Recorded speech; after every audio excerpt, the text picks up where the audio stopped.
A confirmation about the audio, please. If the audio is clear and working fine. Thank you. So, hello, a very warm good morning to all of you, and welcome to Baiju's Exam Prep IAS. Welcome to another session of Geography, where we shall be continuing our discussion with the portion of climatology. In the last day, that is on Friday, we have had a discussion about the humidity and the precipitation chapter, where we discussed the different types of cloud formation. What is the classification of cloud? Why is it that we experience events such as cloudbursts and hailstorms, where we observed that creation of absolute low pressure condition on the ground ends up creating the conditions of sometimes cloudbursts also, sometimes hailstorms also, but otherwise the cloud formation is generally observed. Now, then we moved on to understand the different types of rainfall, where we studied what do we understand by a convectional rainfall, where if due to evaporation water rises up and then eventually condenses at a greater height, then you have the convectional rainfall. If let's suppose you have the presence of a kind of a mountain like feature, and then the moisture carrying winds, they hit those mountains and then are forced to lift up, forced to rise up. That is what leads to the creation or leads to the formation of orographic rainfall. And then when you have the condition of or creation of a front, then you have the frontal rainfall. Then we studied the different types of fog formation as well.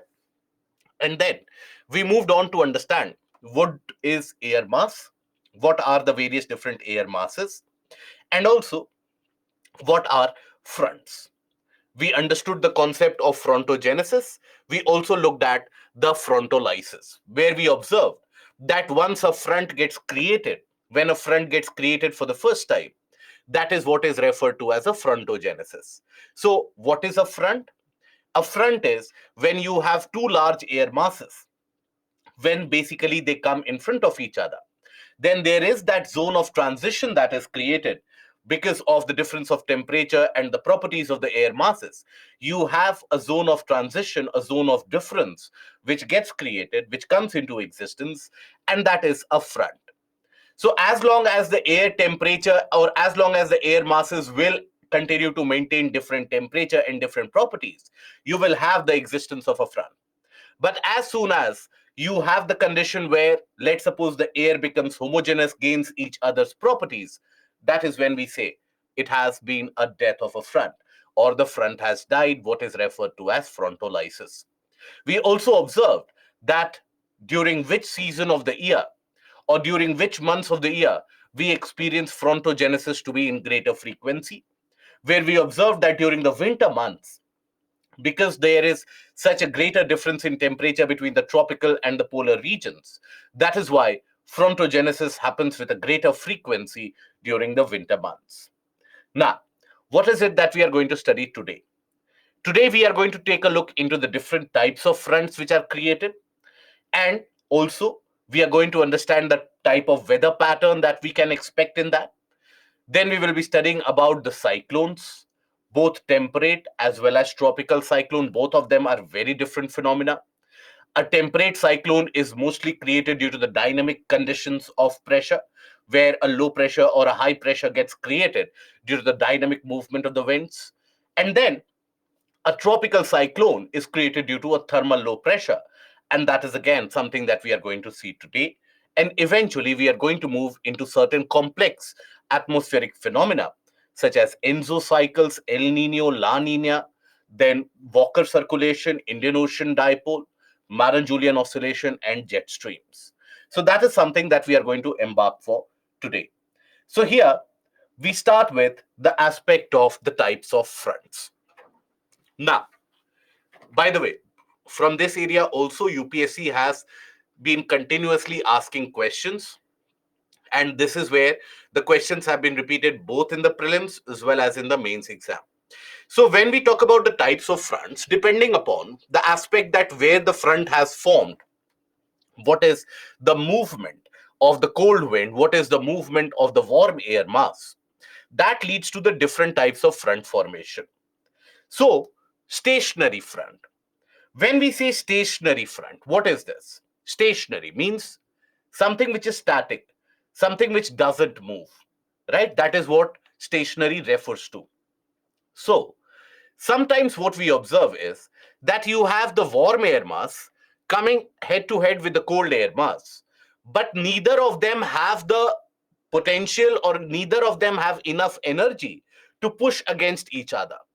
So you have the warm air mass and the cold air mass coming face to face, but not in a position to move anymore. So that is what is referred to as a stationary front. Then you have a cold front. In the case of a cold front, again they will come head to head. But in this case, the cold air mass will have a greater power, and the cold air mass pushes into the region of the warm air mass.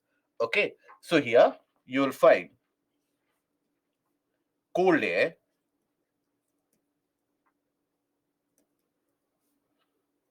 mass pushes in the region of warmer air.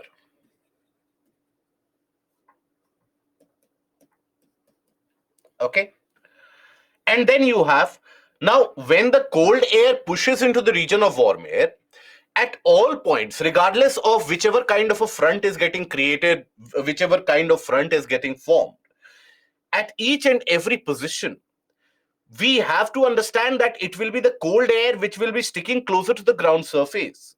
It is the warm air which will be pushed up, because the warm air is always lighter, cold air is heavier. So suppose you have the warm air, this is, let's suppose this is a column of air which is warm, and here you have cold air which is coming in. So in the case of a cold front, as the cold air pushes in, the warm air will be suddenly lifted upwards. It will be kind of a vertical upthrown movement of the warm air that will have its own climatic formulations and climatic implications. Then you have the warm front. In this case, it is the warm air which has got a greater potential, has got a greater energy. So warm air pushes into the region of the cold air. But again, when you have a warm air, let's suppose this is the warm air and this represents the cold air. As the warm air pushes into the region of the cold air, again, it is the warm air which will rise up. So here,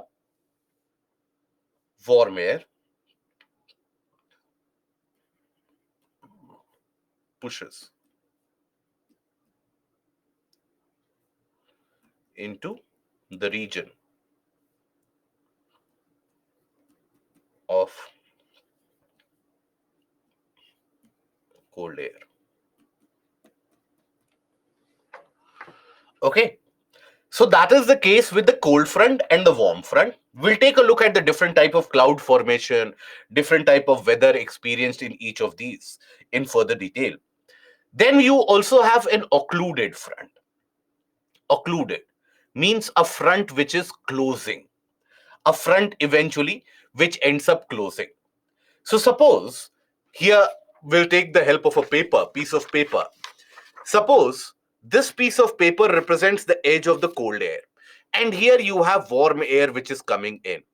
Now, as the cold air basically starts enveloping the region of the warm air from all sides, then the warm air completely gets lifted off the ground.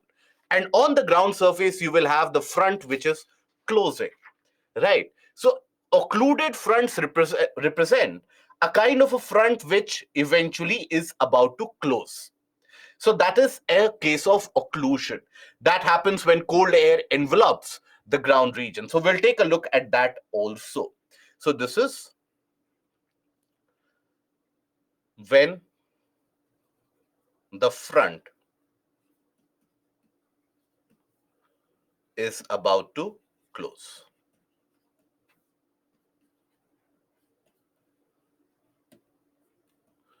That is your occluded front. Let us take a look at each one of them in detail. When we talk about stationary front, as we have said, that is created when air masses, warm and cold air masses, let's suppose they come head to head with each other, but then they don't have any further energy to push either into each other's region or to carry on further. So they lie static. They are in that position itself. So that is what is a stationary front. Okay, so a stationary front forms when a cold front or a warm front that stops moving. This happens when two masses of air are pushing against each other, but neither is powerful enough to move the other. So they are in the stable position. Now, in the case of a stationary front, you can have certain eventualities, only certain eventualities which can happen. It can happen that, let's suppose, the cold air has come here, warm air is here. This is the region of cold air. Now, it can happen that after some time, maybe the cold air gains some energy and the cold air starts pushing up. Or it can happen that the warm air gains energy and warm air starts to push up. But it can also happen that none of them gain energy either. And after some time, you can have the air from this region mixing with the air from this region and can lead to frontolysis. If, let's suppose, there is no movement of air which has happened over a period of 3 to 4 weeks, then after that, the air, it starts exchanging the properties of temperature, vapor, etc. And they start gaining a kind of a homogeneous property. So that is the condition what we refer to as a frontolysis, where the front comes to the death or front basically dissipates. Now, when I say cold air gains energy or warm air gains energy, from where will this cold air and warm air gain energy, if at all they have to? From which portion, or what is this energy that we are talking about? That they will gain energy, so they will start moving. Warm air will gain energy, so warm air will start moving. So, where is this energy coming from? So, that energy which we are talking about, that is driven by the high pressure regions. High pressure regions of the world, they basically drive this cold air and the warm air. For example, this cold air is getting supplied from which area? It is getting supplied from the polar highs, the polar high pressure. And this warm air is getting supplied from which region?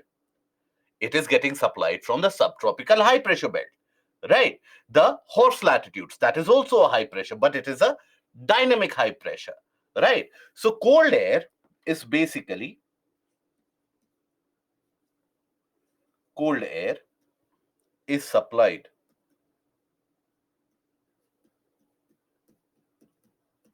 from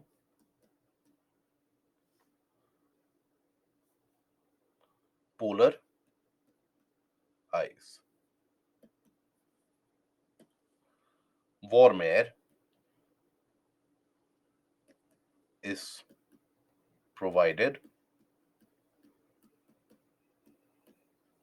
by subtropical high.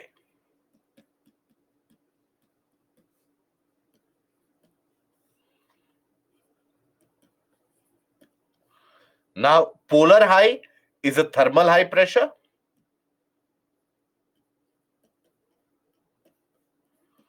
Subtropical high is a dynamic high pressure.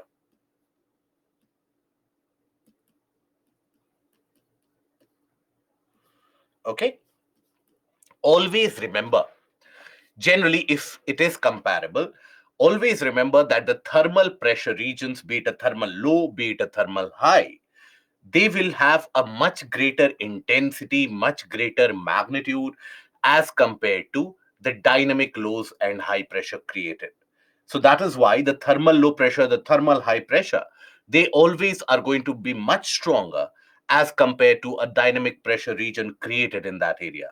Right? It is only very rarely where you will find that the dynamic conditions create a pressure condition which is much larger than the thermal pressure. Okay, so here, either after the stationary front, either the cold air will gain some energy and will start pushing, so it can become a cold front, or the warm air can gain some energy and it can start pushing into the region of the cold air. That can lead to the rise of a warm front. Or in case neither of them gain any energy, both of them, they lie static in the same region for more than 3 to 4 weeks. That is when the air starts gaining each other's properties. That is when the air starts getting homogeneous. And that is when there will be frontolysis. So from this stationary front can lead to formation of a cold front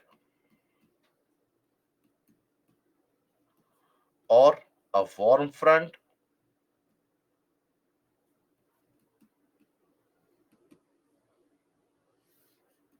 if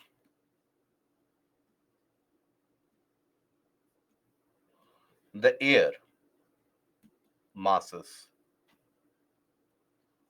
do not move, then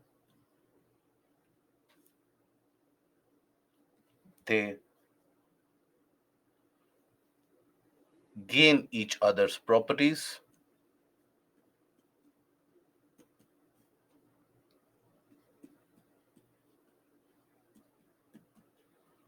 after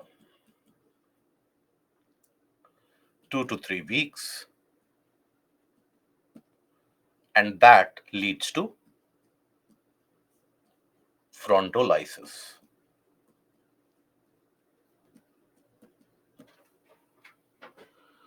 That eventually leads to frontolysis or the end of this particular front which is created. So that is the case of a stationary front. Now, when you have the cold air mass which pushes into the region of the warm air, that is what leads to the creation and the formation of a cold front. Now, cold air mass pushing into the region of the warmer air. Now, cold air is going to always be pretty lesser in volume in comparison. You will have the particles which are much closer to each other, density of air will be much high. So that will form a kind of a homogeneous property, a kind of a homogeneous air mass.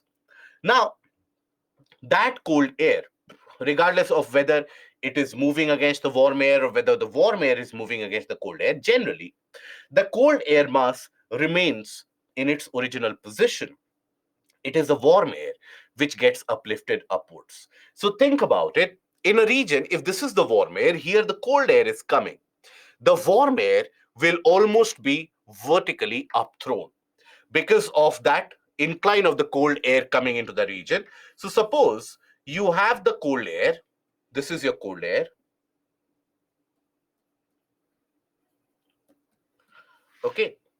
And here you have the existence of a warm air region. Now, as this cold air starts pushing forward, right, because of its limited volume, eventually what you will observe is that this warm air is almost vertically upthrown. It moves forward, and it vertically displaces the warm air. So here, the warm air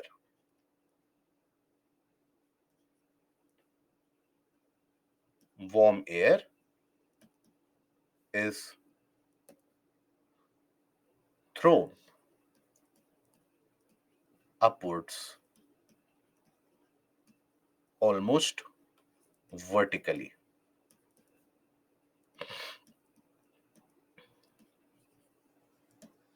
So as that warm air is upthrown almost vertically, so the warm air will start rising up in vertical column, and there will be condensation which will happen in the same region at various different heights. So here leads to condensation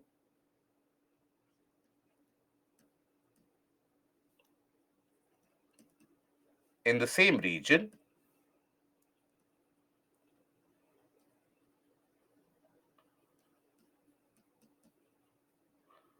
at different heights.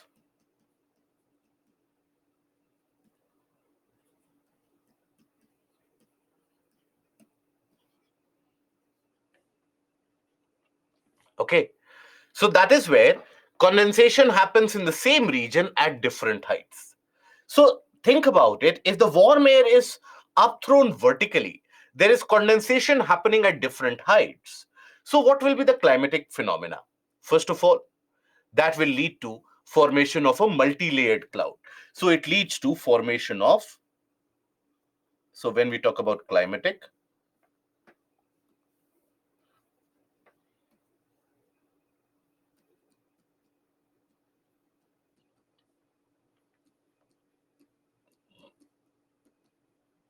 here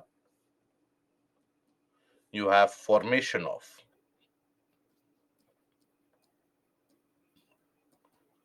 cumulonimbus clouds.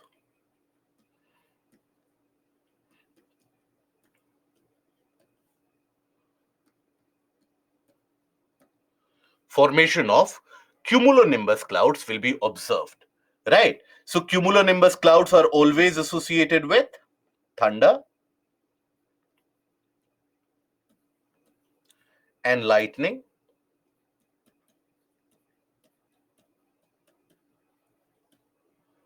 and also leads to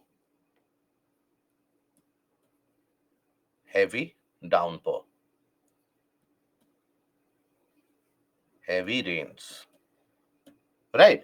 So observe here, as the cold air is pushing forward, the warm air which was present in this area has been vertically thrown upwards. So that is why thunder, lightning, and heavy rainfall will accompany that. And in this area, in this region, if you consider, you will have the cold air at the bottom and warmer air at top.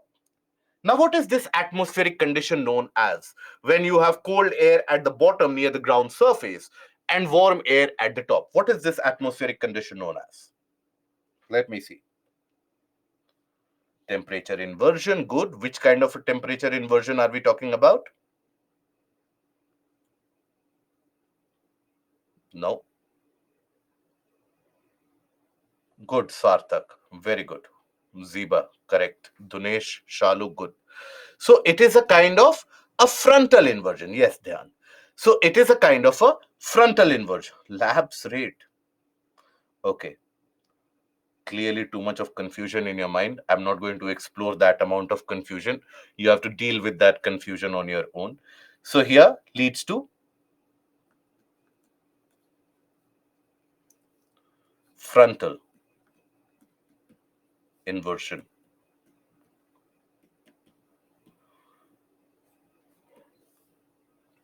Okay. So these are the climatic conditions which get created. Okay. Now, I understand it will be almost like a kind of a preaching, which I won't like to hand out. But because I have also been a student at some point of time in my life, so I'm very well able to understand the mentality. So here, how many of you have basically kept this portion of climatology, that once this entire portion of climatology is over, then we will go for a comprehensive revision of the concept of climatology and then we will get better at it? How many of you have created that scope in your life? Right?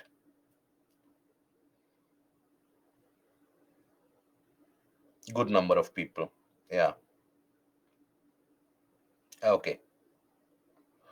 So let me tell the good news for all of you who have created that particular kind of an aim, that by the time that we are going to be done with climatology, already the older concepts would be used so many times that it can end up confusing you. And anyways, you have only 2 3 modules left in climatology, only two of them are conceptual. World climate is anyways going to be very theoretical. So always by the time that you reach the end, the earlier portion would have been completely forgotten. And then you will decide that, okay, we will start with the first module of climatology and then we will revise. By that point of time, we would have done oceanography and we would have entered Indian geography. By the time that you decide that, okay, now we will start with the portion of oceanography, you will come to the realization that geomorphology has been forgotten. By that time, geography would be over and maybe a different subject, maybe economics, maybe history would have started. Then you would decide, and then the decision of majority of the candidates is, okay, let's do one thing. Let this entire morning session get over. Then first I will start with polity, then I will study geography, and then I will study economy, then I will revise them all, then I will be the wisest of them all. Such a day never comes in the life of a UPSC aspirant.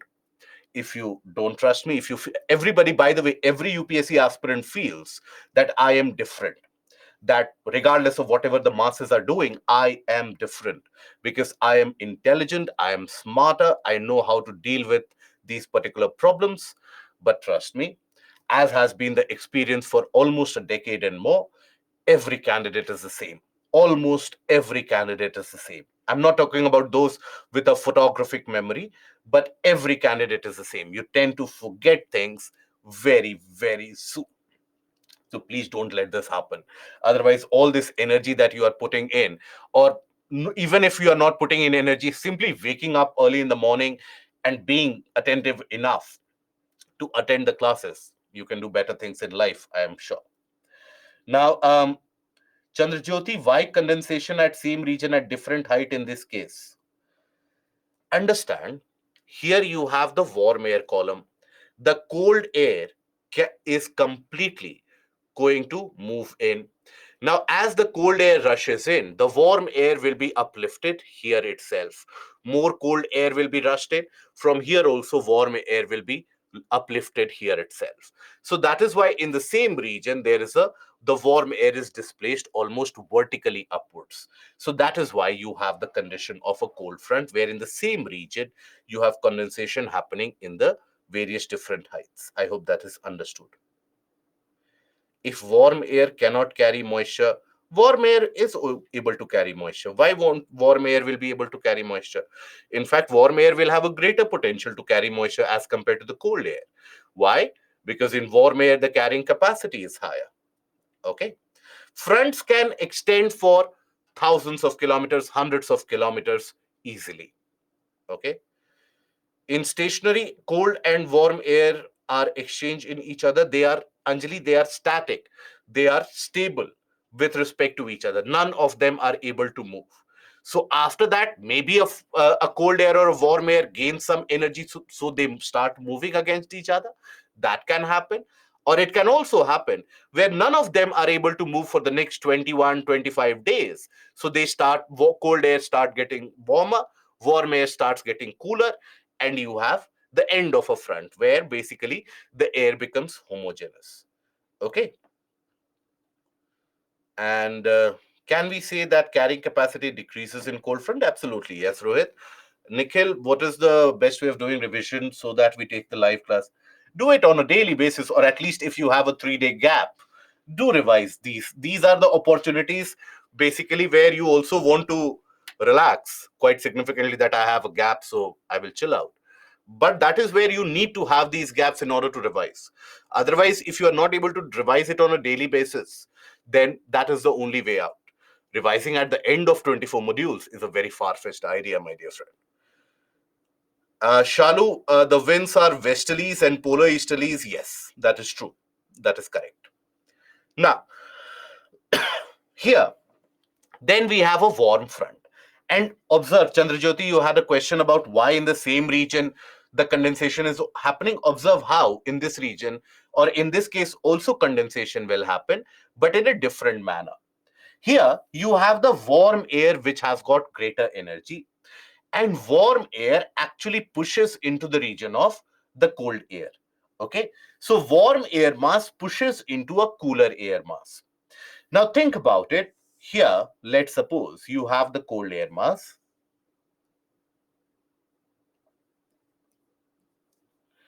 Now cold air will have its restricted volume and will not change so easily. So when you have that warm air,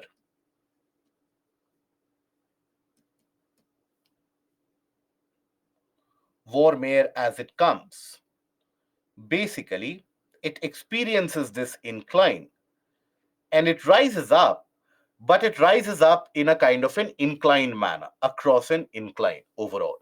Okay, so that rises up across an incline. So here also condensation will happen, but a condensation will happen maybe here, maybe here, maybe here.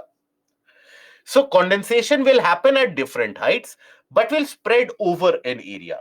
Whereas in the case of a cold front, what we observed, as the cold air pushed into the region of warm air, the warm air was violently and vertically thrown upwards in the same area. Whereas here, the warm air steadily and slowly climbs over the incline of the cold air. So here, generally, when we observe about the climatic conditions, which kind of cloud formation will be observed?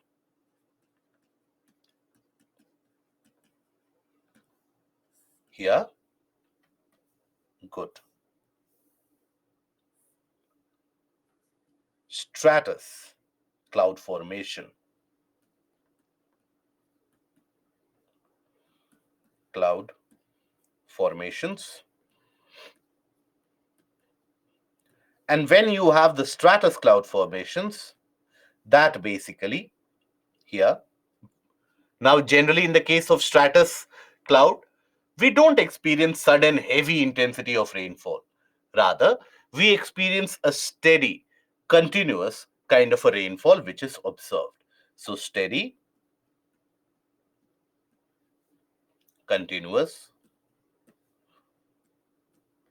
rainfall over a larger area.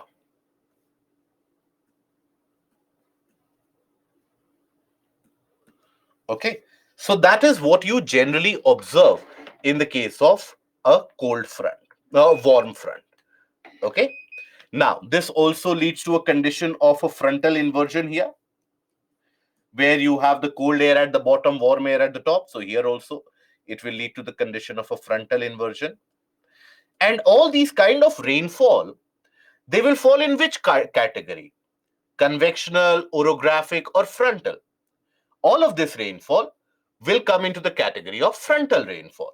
Okay, so you have frontal inversion, and generally nimbostratus cloud will be observed. And in nimbostratus, we have also seen that most of the lightning events which occur in the case of a nimbostratus cloud, that happens within the clouds themselves. It is generally in the case of the cumulonimbus where you have cloud to ground lightning which occurs. Having said that, even in the case of nimbostratus, sometimes you can have the lightning from cloud to ground. It is not the case that it will never happen from cloud to ground, but mostly, majorly, it will happen within the clouds themselves. Okay. Now, I hope you have read that the news story which emerged over the weekend, where you had many people who lost their lives due to the conditions of lightning, right? Lightning and thunder. Again, all of this is because of general lack of awareness about what one should do when you have the events of thunder, or when you have events of such very thick cloud covering formed. So what you should do, so that lack of awareness claims many lives, and it has claimed many lives even over the weekend. Now, then we come to, so we have seen the condition of a stationary front where none of them are moving. We have seen the condition of a cold front where the cold air is pushing. We have seen the condition of a warm front where the warm air is pushing and rising up. Now we have the condition of an occluded front. Now, before coming into the region of occluded front, and before talking about what this occluded front looks like, a general understanding, which will also help us in understanding the temperate cyclone. So you have cold air, which is getting supplied from the polar regions. You have warm air, which is getting supplied from the tropics. Yeah, right. So the frontal formation, if at all observed, will be observed in this area. Right. Now, after some time, it might happen that the warm air pushes into the region of cold air. But if the warm air pushes into the region of the cold air, and listen to this question very carefully, listen to it very carefully and give me the answer that can hold the key to many of the different concepts. When the warm air pushes against the cold air, what will be the condition on the ground? Which air mass will be present on the ground? Cold air or warm air? Very good. Beautiful. Almost all of us are correct here. When the warm air pushes against the cold air, it is the cold air which holds its ground because the warm air will be lifted upwards. Very rarely, almost in 0.00001%, only in that few instances, will you find a case where even from the ground surface, the cold air is pushed back. And that will happen only in the situation where the polar high pressure suddenly goes very weak. There is a kind of a polar anomaly which happens. But otherwise, in normal conditions, you will generally have the cold air holding its ground, the warm air coming up, and when you have the condition that the warm air is pushing against the cold air, it will always be the warm air which will rise up. Now, when we have the cold air which pushes against the warm air, again, it will be cold air on the ground. So, from certain areas across this front, the warm air will try to push into the colder areas. In certain areas, the colder air will try to push against the warm air. There will be a deformity of the front. This front, which you observe here, this will start to get deformed. So here, you might have a condition where warm air pushes in and cold air pushes in some other area. Now, slowly and steadily, as the cold air starts gaining momentum, it will slowly deform the front. So if this front gets deformed in such a way where the front, let's suppose this is your front, if the front gets deformed in such a way like this, where it is almost on the verge of getting closed, where you have cold air on all sides from one direction, and warm air, which was present, has now been completely lifted off the ground. This is a condition of an occluded front, or the front which is about to get closed. Right? So, ideally, if you want to think about it in a three-dimensional manner, think about it. Let's suppose this is the margin of the cold air. And from here, you have the warm air which is coming in. Slowly and steadily, as the cold air surrounds the ground surface, here, observe, if this is the front, if this margin represents the front here, so slowly and steadily, as on the bottom, you have the cold air which basically surrounds that front. So on the ground surface, what do you observe? That the front is almost closed. On the ground surface, what do you observe? All around it, here you have cold air and the warm air has been lifted up. So on the ground surface, in this condition, you will observe that almost the front is about to come to an end, or frontolysis is about to happen. So let us take a look at the occluded front. Now here, the different images that you see basically are the different stages of a temperate cyclone.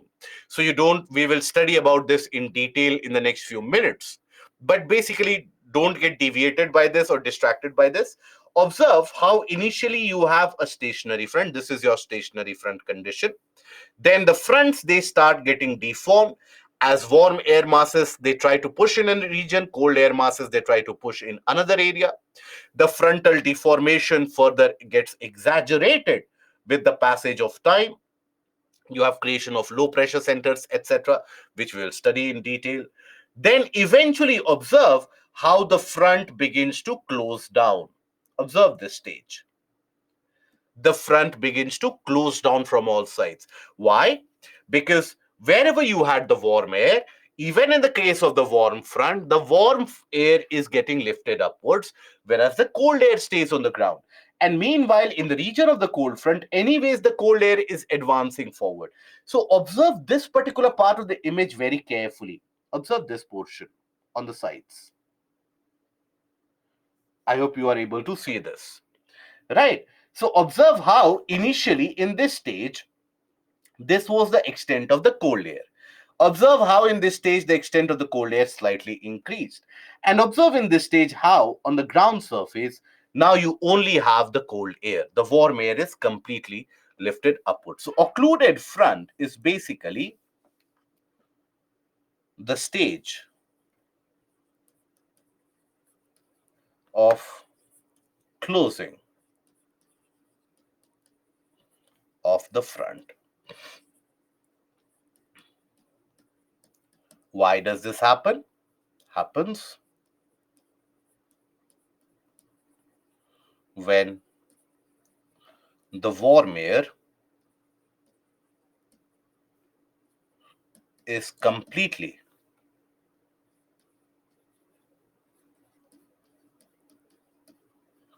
lifted off the ground.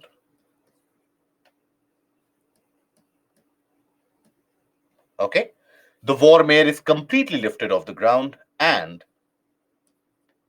on the surface, cold air remains. Okay, that is the condition which is generally observed. So that is where, what if a warm air surround cold air? That generally does not happen. That cannot happen, because understand, even if the warm air starts pushing forward, on the ground what will be there? Always there will be cold air, because warm air being lighter will easily be lifted upwards. Cold air being heavier, being denser, particles, molecules, atoms, all of them very close to each other, it will be very difficult to uplift the entirety of the section of the cold air. Some portions of cold air will start rising up because of the movement of the warm air. Think about it and try to imagine it. So if you have this cold air, let's suppose this is the cold air column, you have a strong wind of warm air coming here. Now that warm air, as it will be rising up, it will be brushing against some of the portion of the cold air. So maybe some portion of cold air along with that will also rise simultaneously. But on the ground surface as such, the cold air will not be displaced. And that is why, even in the case of an occluded front, even when we will study about the temperate cyclones next, you will always observe that when the front is closing, always it is the cold air surrounding the ground surface. Observe this top view schematic diagram. Observe, this is the condition of a stationary front. It is a very small image, but try to observe this. Here you will observe that slowly the warm air enters into the region of the cold air enters into the region of warm air. Observe, as and eventually that condition of occlusion happens, what is the prominent air near the ground surface? It is surrounded by cold air from all different sides. So that is what is the condition of a occluded front. Now what happens eventually after this? So as the front starts to close on the ground surface in this area, you will only have cold air. So basically, you won't have that temperature difference on the ground. So either the front will shift somewhere else, or it can lead to frontolysis. So either, observe from this earlier scenario, from this particular image, the front has slightly shifted, right, as the cold air has enveloped an area, or simply it can lead to frontolysis. So can lead to shifting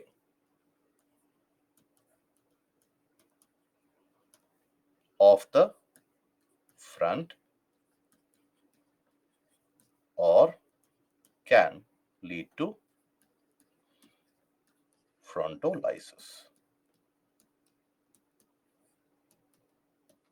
Okay.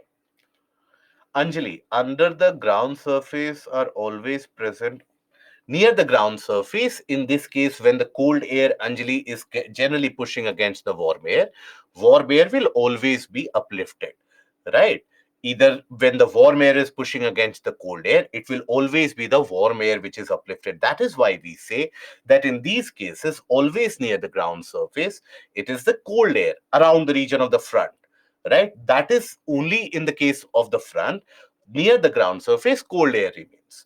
Don't apply this logic to regions such as India, etc., because this is a condition of a frontal inversion. And frontal inversion will be observed only in the region of the front. So it should not be a generalized scenario that everywhere near the ground surface only the cold air will remain because it is always heavier. That is not the case. Okay. And Can we say that it is at this? Can we say that it is this the later stage of cold front? And this is how the cold front. It sometimes can happen like that, but sometimes you can have both the warm front and the cold front interacting simultaneously. And how shifting of the front. So think about it, Shalu. Here, suppose in this condition, the front here closes down, let's suppose. So here, if the front here has now closed down, how has it closed down? Earlier, the front would have been static like this. Then warm air would have pushed in certain area, cold air would have pushed in certain area. So it would have created a condition like this. Then furthermore, more deformed, created a condition maybe like this.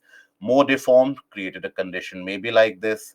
And eventually, if let's suppose here the front dissipates, it will again revert back to normal. But then, what does that mean? This portion where it was there, if this has, let's suppose, observe the formation of a front like this, eventually it will lead to the southward shifting of the front. As the frontolysis happens here, it can lead to slight shifting of the front to the south. Okay? Purnima, sir, we are aware that air moves from high pressure to low pressure. Okay, I was waiting for this question for some time now. Okay. And I was actually pleasantly surprised that none of you have this doubt. We are aware that air moves from high pressure to low pressure. In this case, how warm air with low pressure pushes the high pressure cold air? Okay. So, Purnima, I think either you have joined late or there is some issue here. Cold air is supplied from polar high pressure.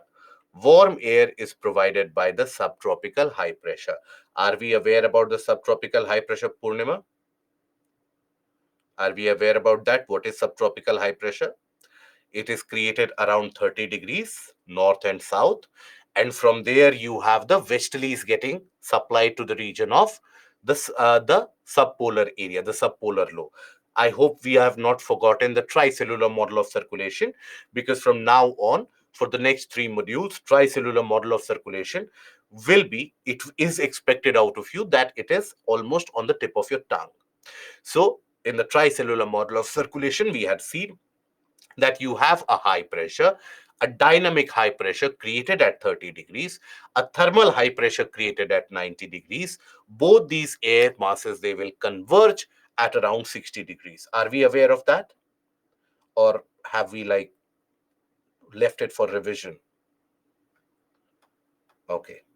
So I'm going to assume that we are aware of that. Okay. And then we are going to move forward. So basically, the warm air is also getting supplied from a region of a high pressure. The cold air is also getting supplied from the region of high pressure. Atharv, can I say only in stationary front no rainfall? Yes. Can occluded front cause cyclones in this enveloped area? Sometimes, but mostly you will find that the end stage of cyclone is the occlusion. Okay. Now, after this, we come to the concept of cyclones. So, cyclones are what? Cyclones are those intense, not a normal, intense low pressure areas around which you observe a circular movement of air, or a kind of a circular circulation, so to say, of air. So, these are areas of very intense low pressure. Areas of very intense low pressure. So, this low pressure can be created thermally also, can be created dynamically also. And in this region of very intense low pressure, you observe or experience around this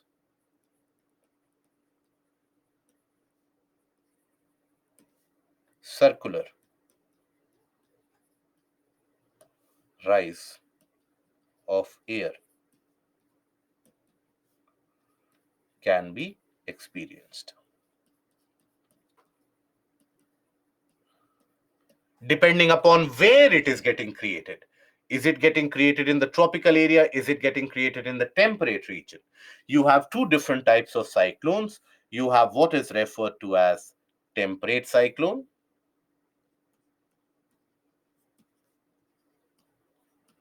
and you have what is known as tropical cyclone. Now, it is not only the regions where they are created, both of them will have very different properties. Both of them will have very different formations. The size will be very different. The process or the dynamics driving these cyclones will also be very, very different. So that is the case of it. But when we talk about cyclones, these are intense low pressure. Simultaneously, sometimes you have pockets of intense high pressure getting created also. Very intense high pressure. So in the region of high pressure, you have basically sinking air that creates the condition of a high pressure. Rising air is observed in the region of low pressure. So when you have pockets of very intense high pressure, there you will have sinking air column, and that will then diverge.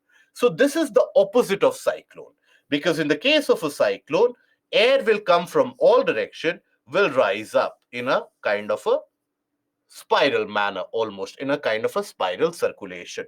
So this is what is a condition of an anticyclone, and this is a condition of a cyclone. Okay, so let us take a look at them. So when we talk about cyclonic and anticyclonic circulations, so around a low pressure, the wind circulation is called cyclonic circulation, and around a high pressure, it is called as anticyclonic circulation. So around the region of a low pressure, here you will experience that the winds, they come in from all different directions and they start to rise up here.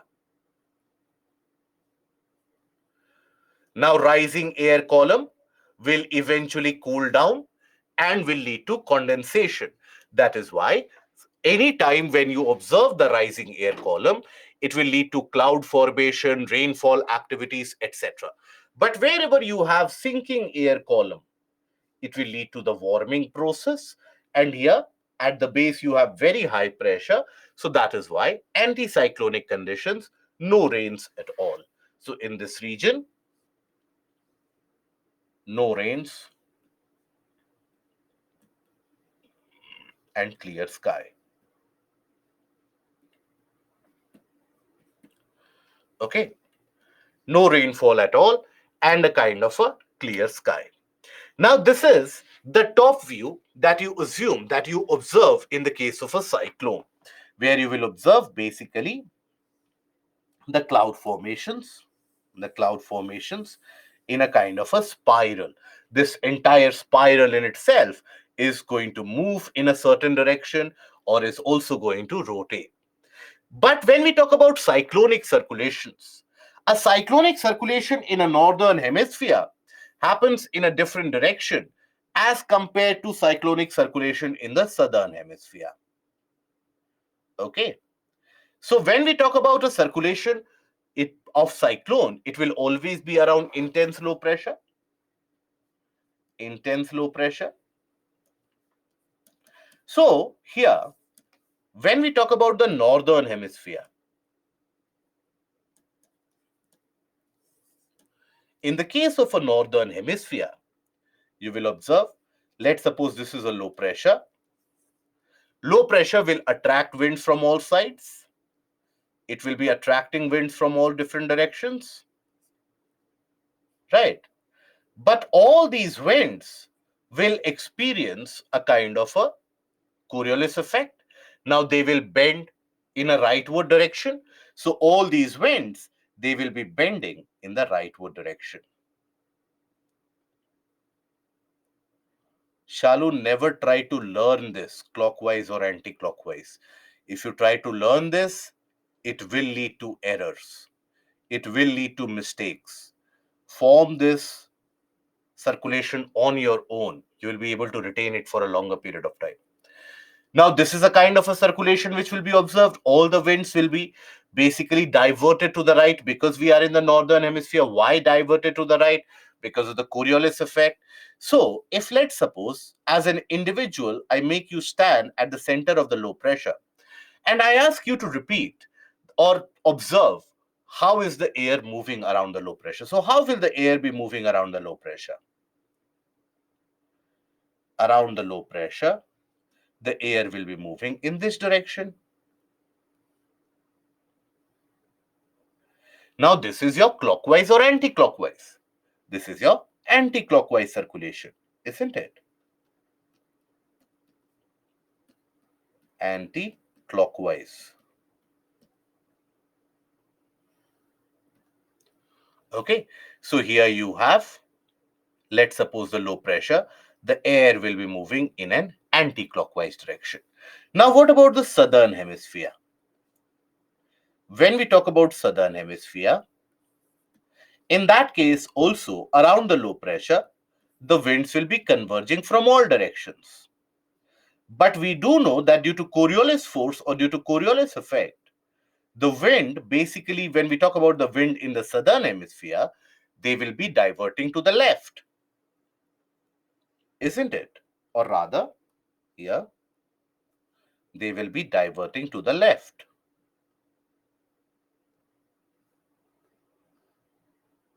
So if again, you are basically made to stand at the center of the low pressure and report about the direction of the wind. So around the low pressure, what will be the direction of the wind? It will be in this manner. And that is clockwise.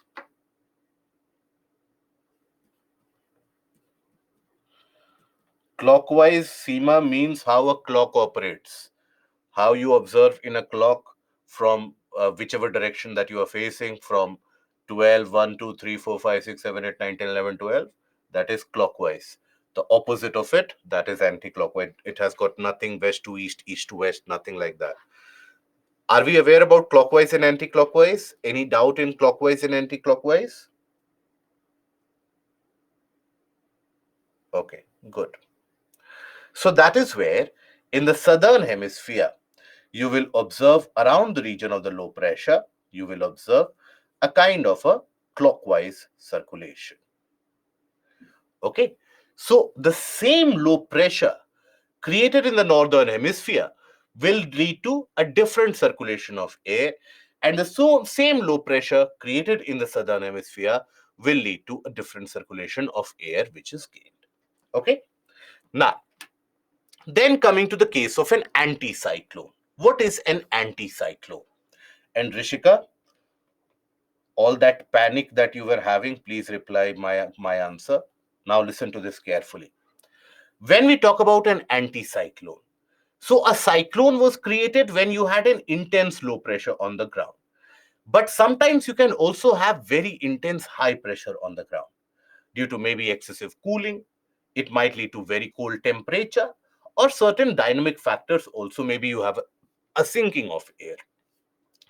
But nonetheless, when you have a very strong high pressure condition on the ground, you will always experience sinking of air.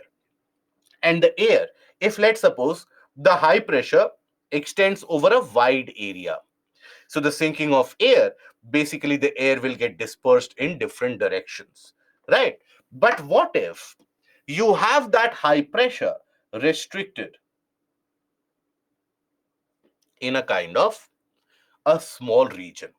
Let's suppose this is a region where you have that high pressure. Now, air is basically sinking in this area. And the air, why is it sinking in? Because of the condition of excess high pressure.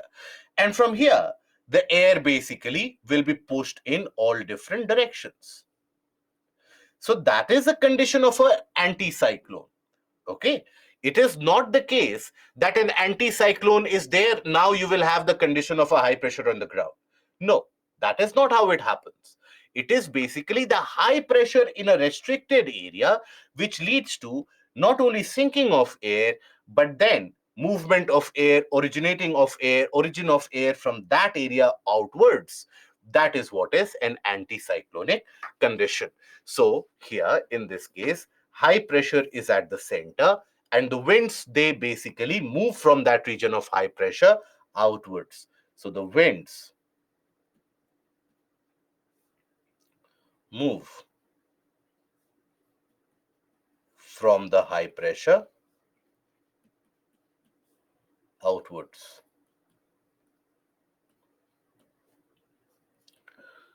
So here, that is the case that you observe.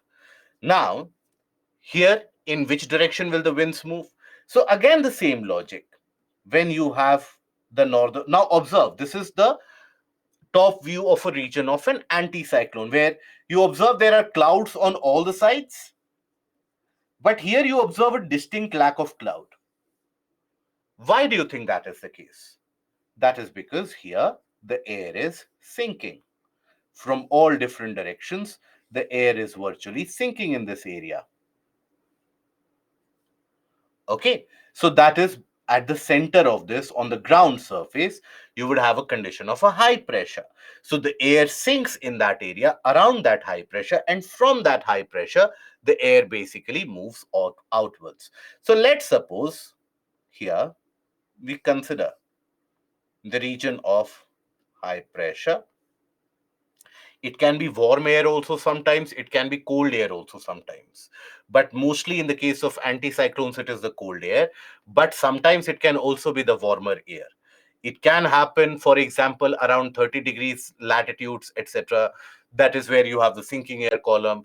When that happens in a small pocket, you can have anticyclonic conditions. Western part of Australia, for example, is well known for that.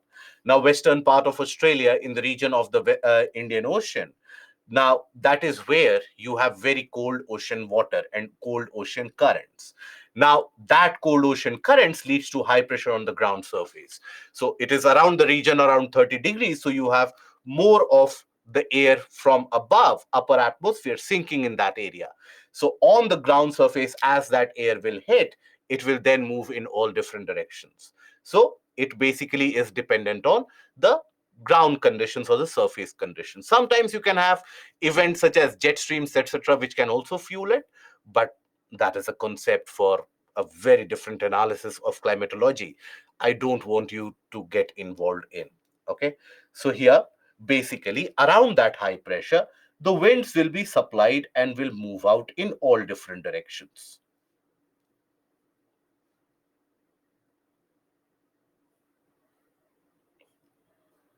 But because we are in northern hemisphere, so the winds will deviate to the right. So the winds basically will deviate to the right.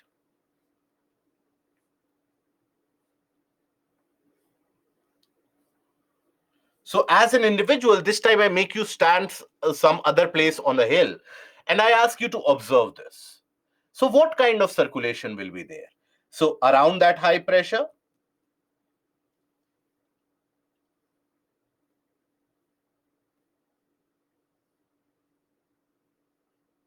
you will have this kind of a circulation. This is clockwise circulation. And the opposite will be the case in the southern hemisphere. Around that region of high pressure, you will observe that the winds, they move out. And basically here, they will deviate to their left.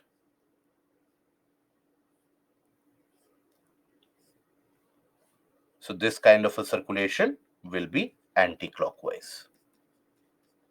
So please never learn it. Okay, whether it is clockwise or anti-clockwise, never learn it. Trust me, even today, after going through this topic multiple number of times, still I never try to learn it. And so is the case, I suggest to every of the candidates. Please don't learn it. Formulate it in front of yourself on a page, on a piece of paper. This is very easy. In a low pressure, the winds will be attracted inwards. In the high pressure, the winds will move outwards. That's it. And there, right bend, left bend, you can virtually think about it on your own.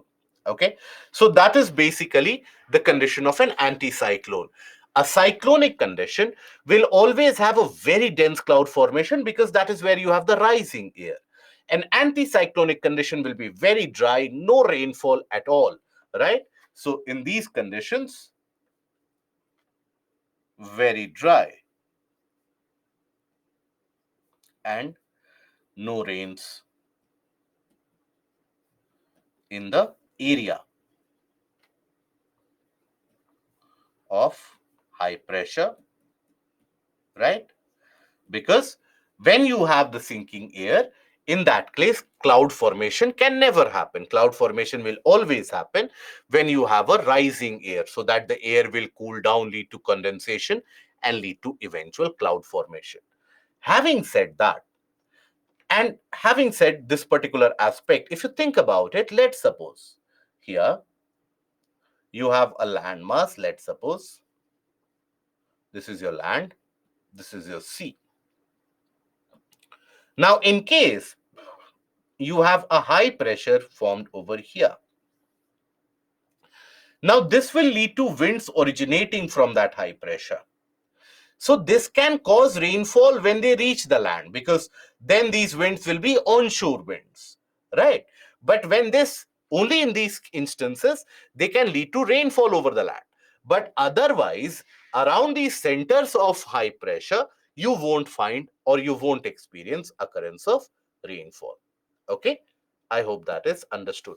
But having said that, if you want to learn it, or if you want to basically look at it, so here, if you have a cyclonic condition, you have a low pressure at the center, and in the northern hemisphere you have anti-clockwise circulation, southern hemisphere clockwise circulation. Anticyclone, a condition of a high pressure, clockwise circulation in northern hemisphere, anti-clockwise circulation in the southern hemisphere. Okay, now when anticyclone happens, Mohit, when you have an extreme high pressure created in a small area, extremely high, intense high pressure getting created, so you have sinking air from all sides. If high pressure is created by cooling of surface, who told you that high pressure is always created by cooling of surface? But nonetheless, if high pressure is created by cooling of surface, then can air condense? No, absolutely not. Can air condense and form clouds while coming downward and create rainfall? Absolutely not.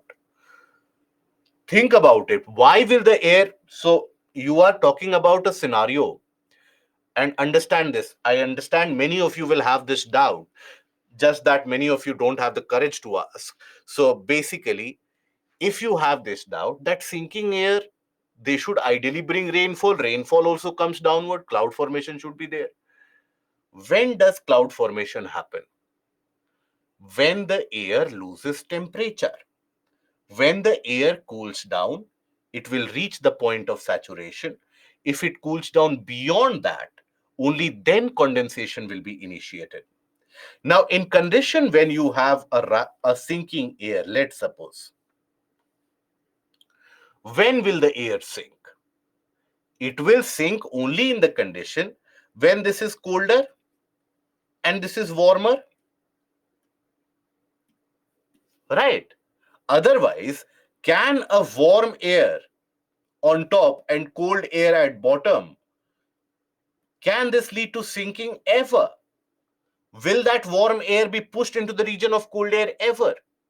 Absolutely not. So this condition will never happen. It will only happen if the colder air is basically, because the colder air is heavier. So in some place the warm air might be rising up, so the cold air might sink.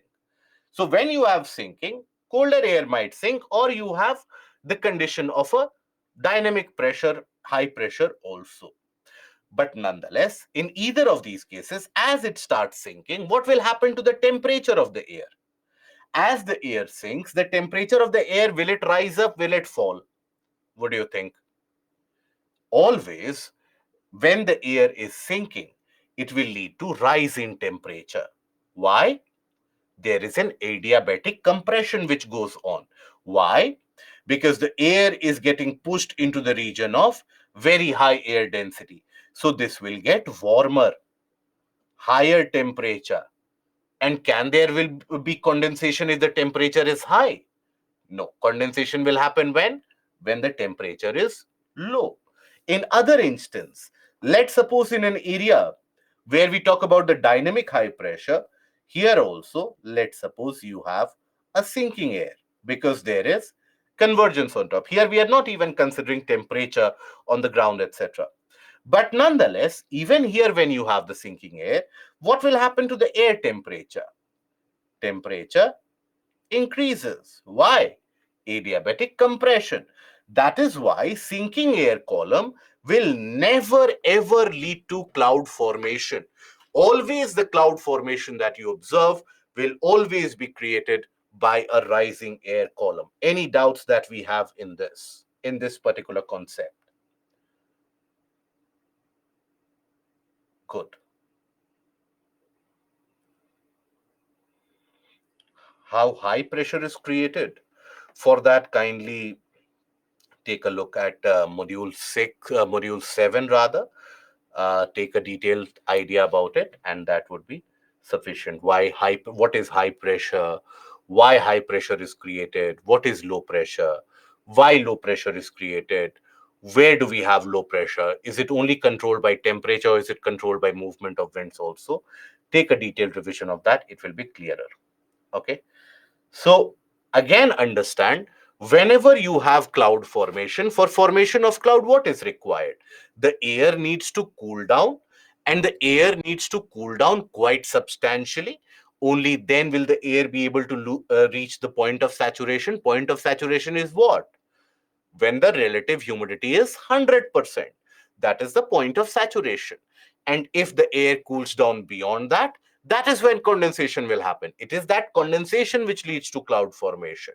But whenever you have sinking air, there is a process of warming. Why? Because it is getting adiabatically compressed. And it is because of this warming that it is never going to be able to uh, go for condensation. Okay? Right? No, Shalu, no. Not all places on 30-degree will have the anticyclones. Anticyclones are created in only certain instances. And I had another question. Saurav, hi sir, I got this course today. So what should I do to cope up with you? Cope up with me or cope up with the subject? You cope up with the subject, I will be tolerable. If you can't cope up with the subject, I will become intolerable, basically. So what you should ideally do is that start revision from the recorded lectures. Now that the recorded lecture facilities are available, start revision about it. And if you go for it thoroughly, by this weekend you'll be able to complete it, and then you can rejoin the session. And Udesh, what might be the direction of the cyclone when it happens to be close to equator? Okay, good. So this is an individual who has studied about the cyclone and the fact that the cyclones don't exist near the equator. So Desh, wait for some time. Let us talk about the direction of the cyclone. Let us come to the portion of tropical cyclone. We will cover that. Okay. Now we come to the portion of temperate cyclones. So when we say temperate cyclones, these are basically your cyclonic formations which are observed in the temperate regions of the world. And these cover very vast area. This entire cyclonic circulation which is developed might develop over an area having the disturbance will have a diameter of maybe around 750 kilometers or 1000 kilometers also. So that will be the larger diameter of this. So here, when we talk about these temperate cyclones, they are created in the temperate regions due to the creation of a front. Sometimes the front gets deformed in such a way that along the front you have intense low pressure created, and around that intense low pressure you experience that cyclonic circulation to happen. Okay, so this is associated with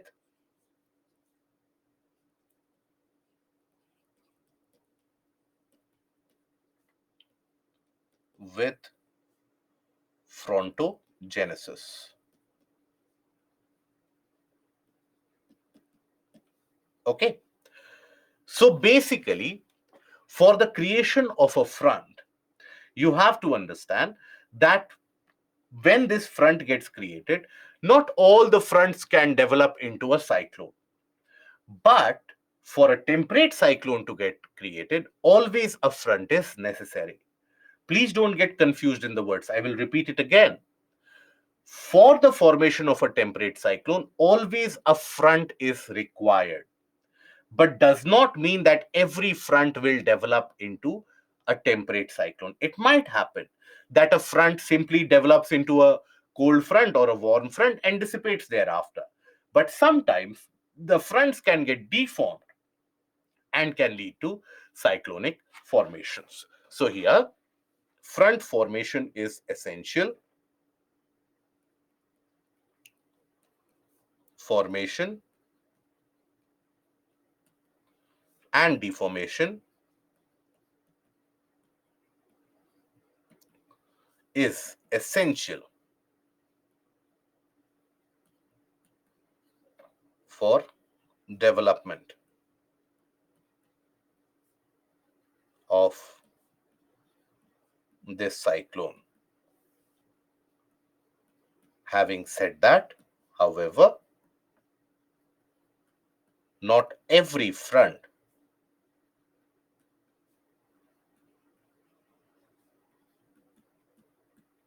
will lead to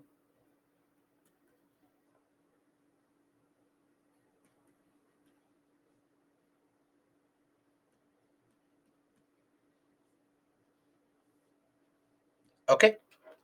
Now, so can we think about that in which regions of the planet do we experience these temperate cyclones?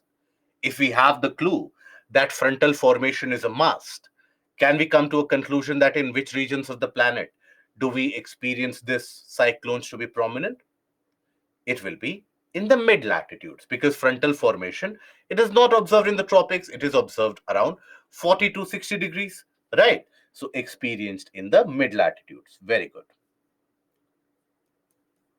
Experienced in mid latitudes.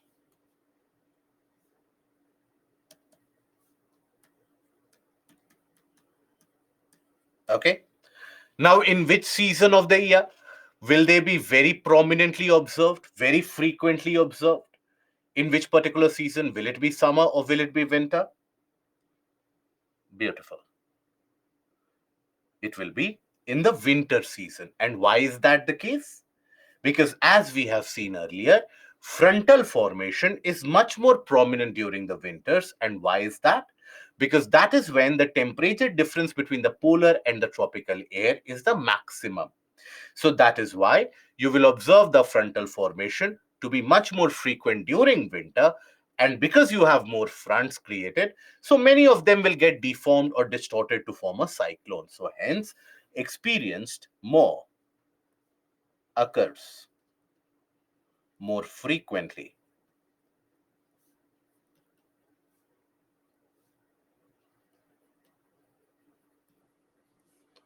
during winters. Okay. Now, here you have to understand that basically when we talk about this particular cyclone, it is occurring around the region of the front, right? Now, these fronts oftentimes they appear in this manner where the cold air gets pushed into the region of the warm air gets pushed into the region of cold air, right? So the fronts, they develop a kind of a wave-like nature. So that is why they are also referred to as wave cyclones or wave depressions. Depression basically refers to a kind of a low pressure. So that is why, because the front develops like a wave, so that is why a wave cyclone or extratropical cyclone is also the name associated, because it happens across or beyond the region of the tropics. Now, let's suppose you have a cyclone, a temperate cyclone getting created here over a very wide area. So, here, basically, these cyclones will move. And these cyclones will move under the influence of the permanent wind system, right? So, the entire disturbance generally moves In which direction? It generally moves in the direction of west to east. Why? Because the cyclone forms in the region of around 35 degrees or 40 degrees to 60 degrees. And in that area, you have the predominance of westerlies. That is why the cyclone mostly will be moving in west to east direction. Mostly moves in west to east direction and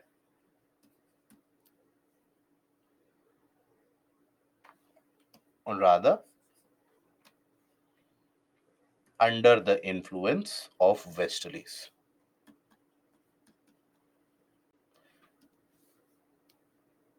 Of westerlies. So that is how I want you to approach this particular topic. Each and every aspect of it, it is not any of them are factual. If you have a basic idea about the tricellular model of circulation, if you have the basic idea that where the frontogenesis will be very common, you will always be able to arrive at these concepts. If you try to learn this, that okay, the movement is from west to east or east to west, you will invariably get confused. Maybe not today, maybe not 1 month from now, but 5 months from now. And that will leave the door open for negative marking, which you simply cannot afford. So please always try to formulate your logic in this case. Now, also, another aspect of this temperate cyclone is because it develops over the region of a front, and the fronts can extend for around 700 kilometers, 1000 kilometers, or sometimes even larger than that. So the area covered by the cyclonic disturbance, the cloud formation, and this entire buildup that you see, the entire buildup of these clouds that you see in this image, it indicates the region of North America. So that aerial coverage will be very, very high. Aerial coverage of the disturbance is very high.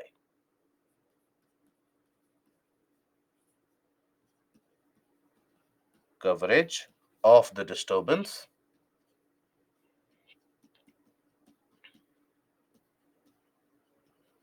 is very high. Okay. Now, let us take a look at the written aspect. Then we will talk about how this forms. So, a temperate cyclone is also referred to as a mid-latitude depression. Depression basically a low pressure region, right? Extratropical cyclone because it is happening beyond the tropics, not across the tropics. What are tropics, by the way? Between the region of Tropic of Cancer and Tropic of Capricorn. So this entire thing is happening beyond the tropics. Okay. It can be referred to as a frontal depression also. Why? Because this low pressure is getting created across the region of a front. That is why the name frontal depression, or simply a wave cyclone. Why? Because those fronts, they have a kind of a wave generated. That is why wave cyclone. Now, temperate cyclones are active above mid-latitudinal region between 35 to 65 degrees. It keeps on changing in terms of position where it can get created. Now, temperate cyclone will always be on land, right? No. Temperate cyclones or this frontal formation can happen over land areas also. It can happen over water bodies also. Okay. So this can get formed both over land and sea. Can get created over both land and sea. This is less impactful as compared to a tropical cyclone because, again, remember the same basic concept that we discussed in the initial portion of the class. A thermal low pressure or a high pressure invariably always is going to be more self-sustaining and most of the times more powerful as compared to a dynamic low pressure or high pressure. But as we will see in this case, as we will see in the case of bomb cyclones, that sometimes you can have even this dynamic low pressure getting quite significantly intensified, almost at par, if not stronger than the thermal low pressure. But that is certain instances only. Now, the direction of movement is from west to east and is more pronounced during the winter season. Why? Because the difference of temperature is higher. And why west to east? Because of prominence of westerlies in the area where they are coming into existence. It is along these latitudes that the polar and tropical air masses they meet, and they will lead to formation of a front. Okay? With these basics, now let us come to understanding the formation of a cyclone. Now, just to tell you guys, we will be discussing it with each of the stage. Observe this. With each of the stage, I'm going to tell you about the development of it, how it is developing and how eventually it is getting dissipated. All that you need to do as of now, observe this carefully. If you want to make running notes, fair enough. But in the process, please don't let the concept get diluted. Please don't create a scenario where what is being talked in the class, that is something that you leave it out. And why I'm repeating this multiple times is because there have been multiple textbooks, multiple reference books, where when you study these portions of temperate cyclone, it will all be very theoretical, but because of the existence of two-dimensional diagrams, it is almost impossible to comprehend. And then it becomes almost impossible to understand why that low pressure will get created. I understand there's a formation of a front, but why that low pressure? So majority of, and by majority I mean 99.99% of the candidates I find, they end up rectifying this portion of temperate cyclone, where they will say a front gets created, a cyclone develops. That's it. So have that clear concept, and for that I need you to pay maximum attention in this particular stage. Okay, stage by stage we will discuss. And here after this, and before that rather, I would like you to again concentrate on the same basic fact that we discussed, and that is, when you have the creation of a front, that is when you have the cold and the warm air, when they get in front of each other. It can happen that in certain areas the cold air enters into the territory of the warm air. It can happen in certain areas that warm air enters into the territory of cold air, right? So that can lead to deformation of front. It is only when that deformation of that front is so significant that a very intense low pressure gets created on the ground surface that leads to formation of a temperate cyclone. So let us take a look at that. Okay. Now, first stage here. So in this case, you have a stationary front. So basically, the cold air has come into the region of warm air, and or rather wherever it is, warm air is present here. Neither of them have enough energy or enough power to push into each other. This is the first stage for the frontal formation. This is also the formation or the stage of frontogenesis.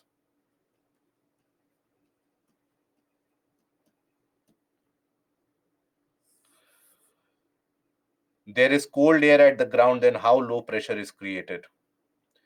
So can we have some patience, my dear friend? Or do I need to get into the habit of writing patience in front of before every class? Please don't make me do that. Wait for some time. I'll tell you why that low pressure gets created, where that low pressure gets created, and what is its impact. Okay.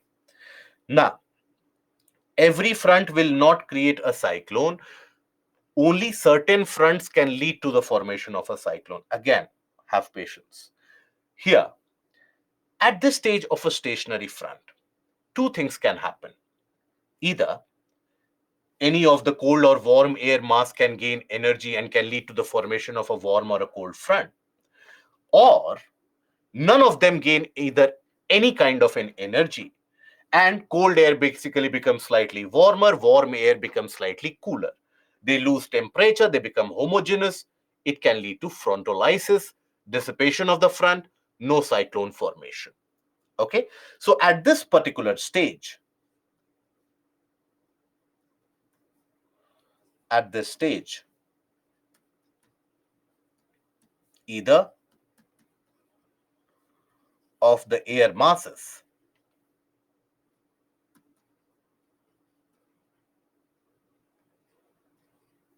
can gain energy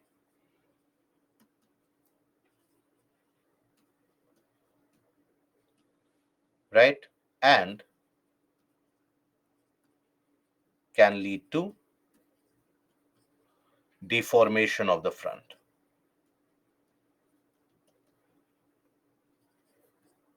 Or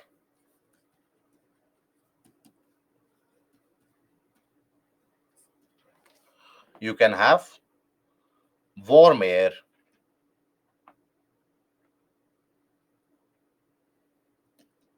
and cold air lying static,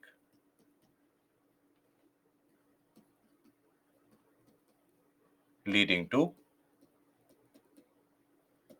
frontolysis. Frontolysis is the dissipation of the front.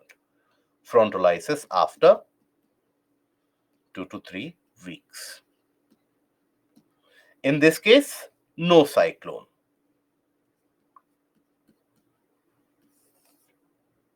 In this case, can lead to cyclonic development. Cyclonic development. Okay?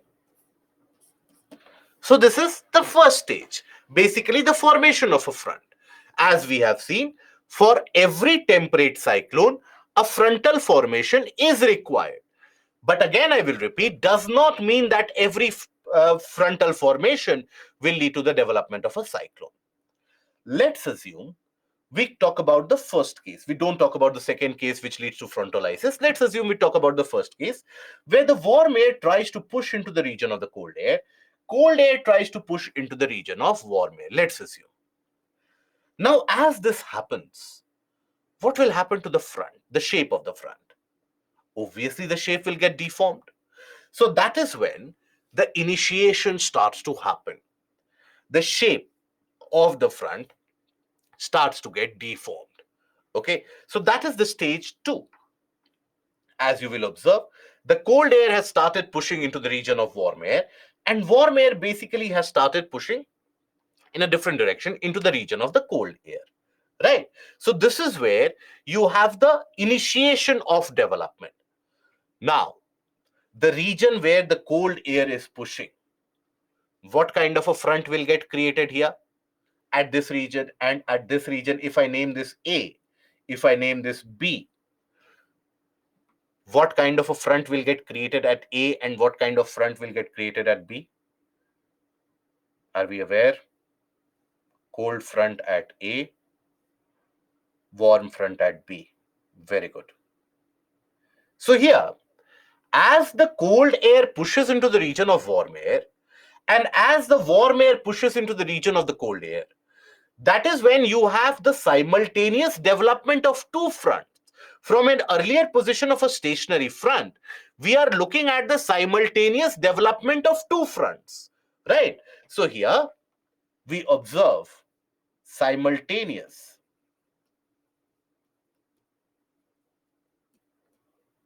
development of two fronts happening. What are those two fronts? You have at A, cold front, and at B, you have warm front. Now you have a situation where at a distinct cold front will start developing. At B, a distinct warm front will start developing. Now, for a brief moment, think about it. What we have already discussed in the first part of the session. If there is formation of a cold front, or if there is a formation of a warm front, We experience in the case of a cold front, the warm air is almost thrown up vertically. In the case of a warm front, we have seen that the warm air climbs steadily, but slowly, but it does climb. Can we say that regardless of whether it is a cold front or whether it is a warm front, can we say that we will experience a rising air column in that region? Is everyone okay with that assumption? That whether it is a cold front or a warm front, there will be a rising air column at the region of the front? Yes? Yes. Mostly warm air will be rising. Some part of cold air will also rise, but I hope we are all okay with that.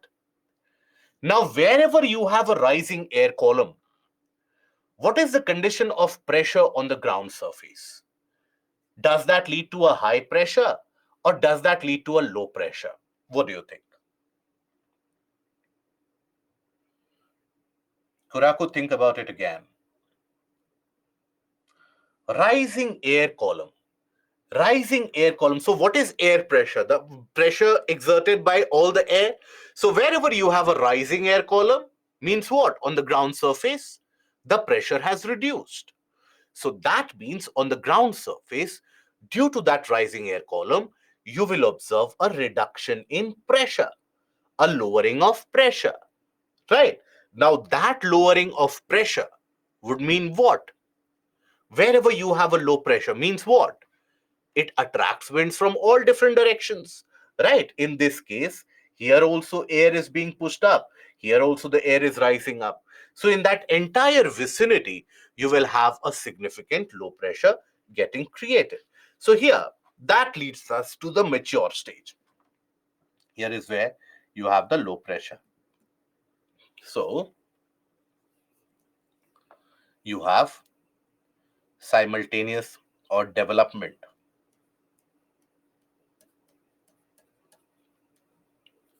of both cold and warm front.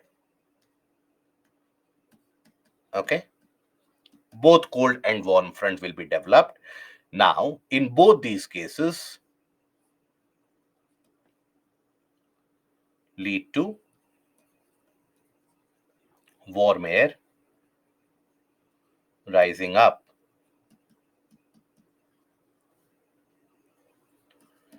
When in both these conditions you have the warm air which rises up, then what happens? Basically, on the ground surface,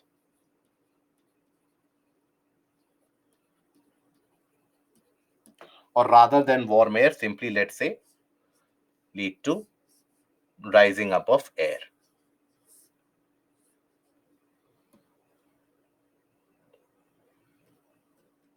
Rise of air is observed. Okay, on the ground surface, what do we have? We basically have the condition of low pressure. Now, in the meanwhile, when you will have simultaneous development of cold and warm front, you have to understand that the weather associated with both of them will be very different, right? So if let's suppose you have a condition where you have a kind of a cold front in a certain area,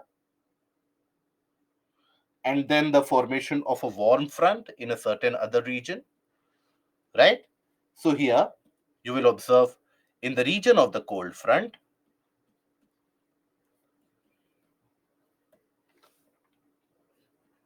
we know you have violent conditions, in the sense very heavy rains,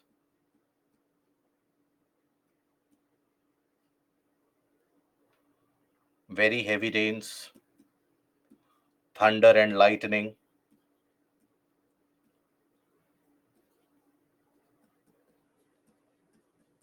right? And in the adjoining area where you have a warm front, you have steady, continuous rain.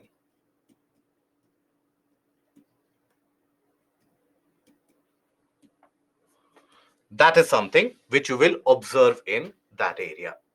So that is basically the condition where we say that the cyclone is in a mature stage, where around this entire area, you will have a significant low pressure where the winds will simply be pushed up. The winds will be rising up. Mostly it will be the warm air rising up. Some along with that, the cold air will also rise up. As it rises up, it leads to a very large area covered under cloud formation. You will have a separate cloud formation in this area.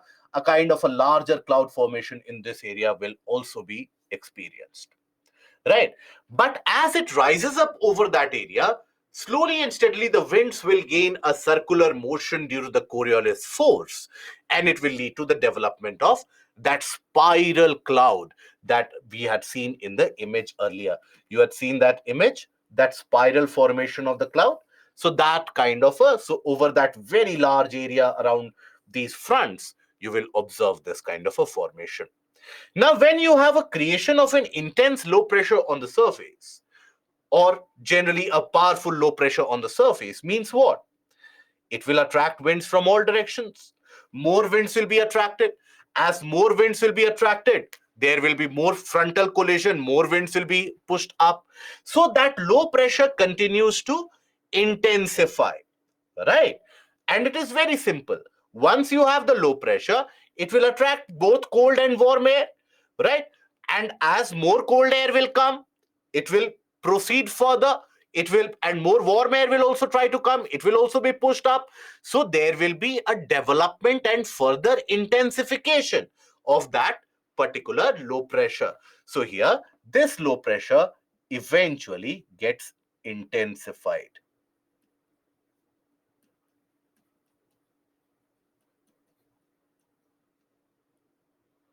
I hope this is something which is comprehensible.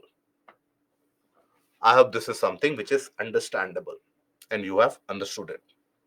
Now, after this, when you have both cold and warm air which is getting attracted, now eventually what will happen? On the ground surface, you will have the cold air which will basically start enveloping it, because even though more warm air will also be attracted, still, even in the case of warm front, the warm air is simply getting lifted upwards, isn't it? In the case of cold front, anyways, the warm air is getting uplifted upwards. So as more winds will be attracted on the ground surface, you'll find the predominance of that cold air, right? So here, from the mature stage, stage 3, it is not necessary to remember stage 1, stage 2, stage 3, etc. Not at all necessary to remember. This is just a breakdown which has been carried out in order to help you understand better. But if you have to formulate the process of formation, always try to recount it on your own, right? That after this happened and so on. So in this stage 3, what you observe is from stage 3, low pressure attracts more winds.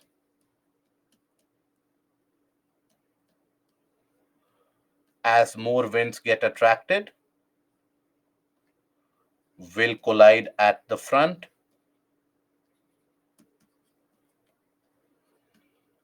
At the front, if you have more collisions which happen at the front, will lead to further rise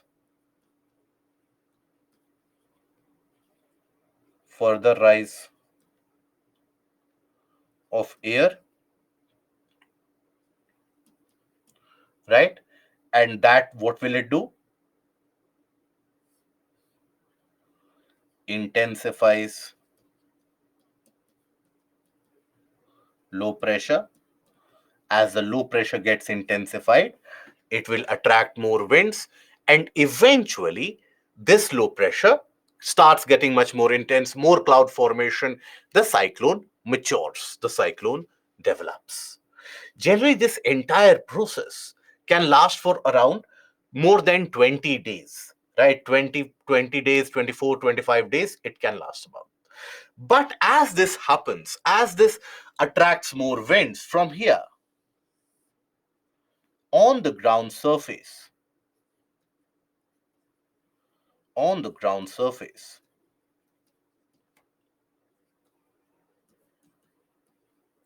cold air starts to replace the warm air. And I'm not going to write the entire reason again because I've written it multiple times. Why? Because even if there is a creation of a cold front or a warm front, in either cases, it is the cold air which starts sticking to the ground because of its volume, because of its density, and the warm air gets uplifted. So observe here, this is your cold front, cold front. This is your warm front, right? Observe how on the ground surface, the region of that low pressure is getting closed from all sides by the cold air, right? So this is when the front begins to close. So this is when the front begins to narrow down and close from all sides. That is why beginning of occlusion. Eventually, as the front becomes narrower and narrower, it will lead to the condition of occlusion or the occluded front. This is what is the stage of the occluded front, what we studied earlier.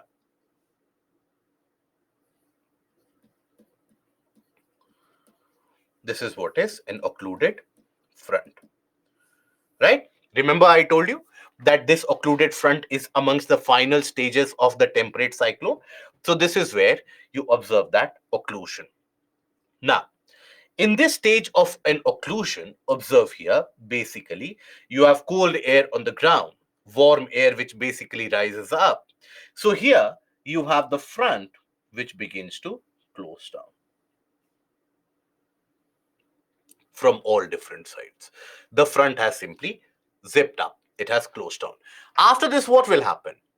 On the ground surface here, near the region of the low pressure, do you have any air difference or difference of air temperature around that low pressure anymore? No, because on the ground surface, you have only the presence of cold air now. So there is no existence of any particular any particular frontal formation or any particular frontal difference at the region of low pressure. So around the low pressure,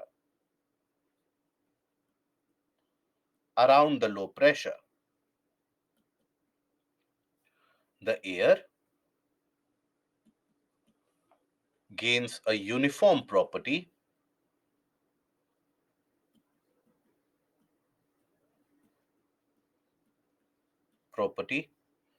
due to closing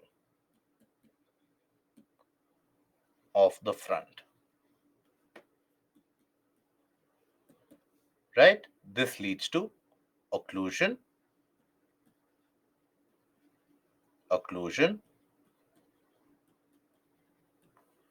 eventual frontolysis,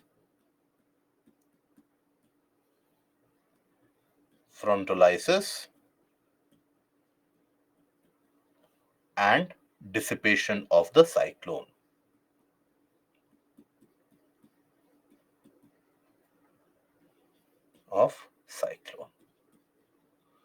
So that is when the end of cyclone basically is observed.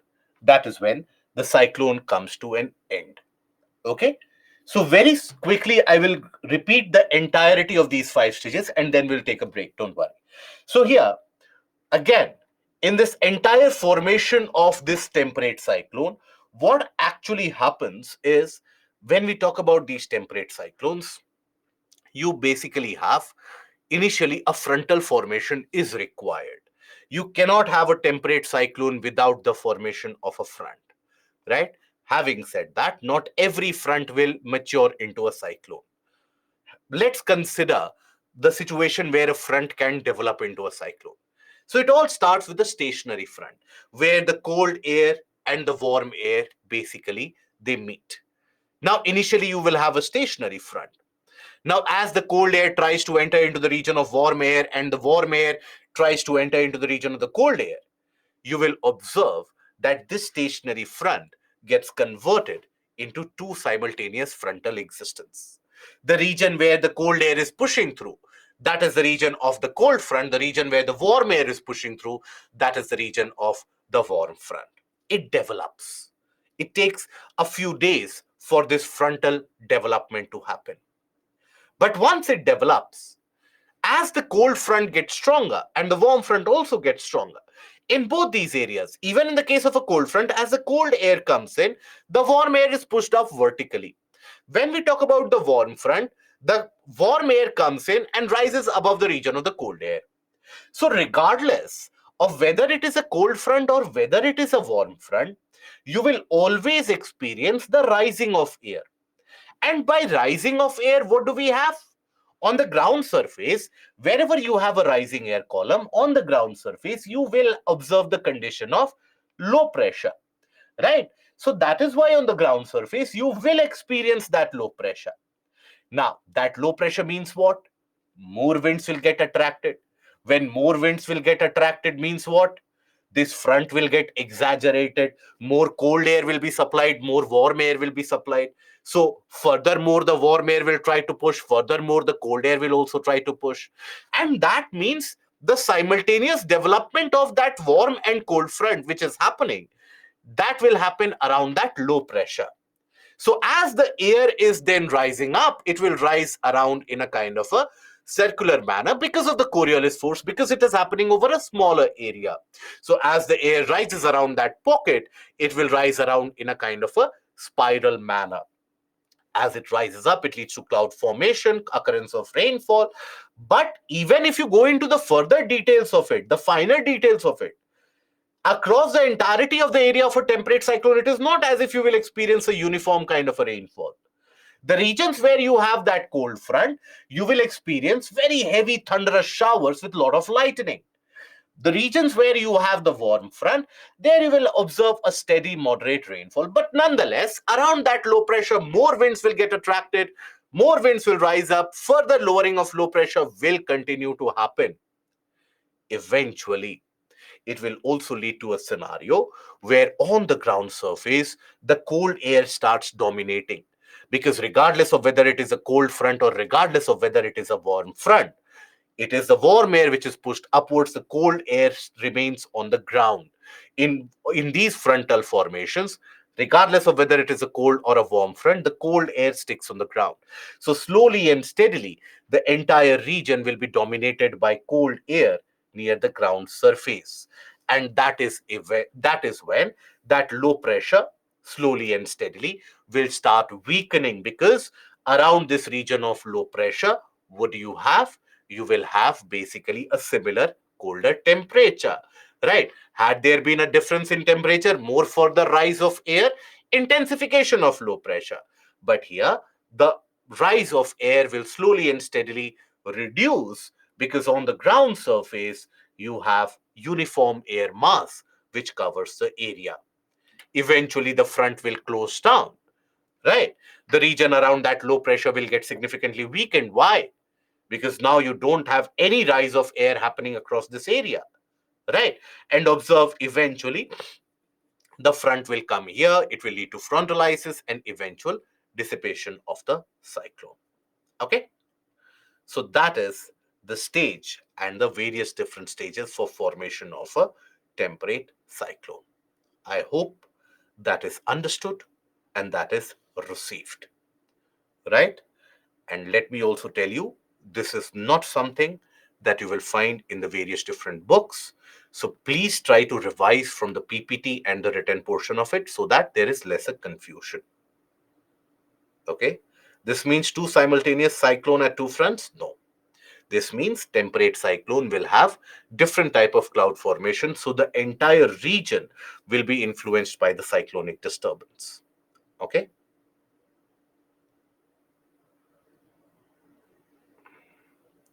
But here cold air will fill gap. Which gap, Shalu?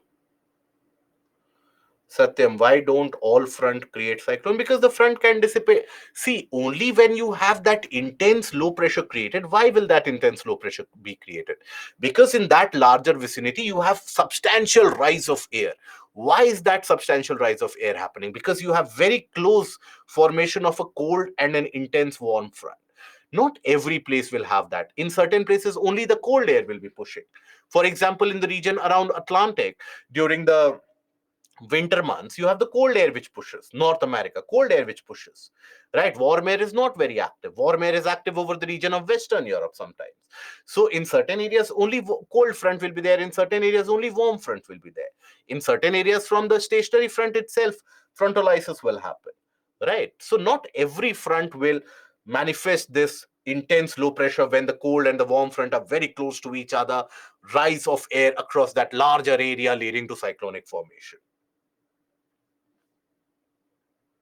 Okay.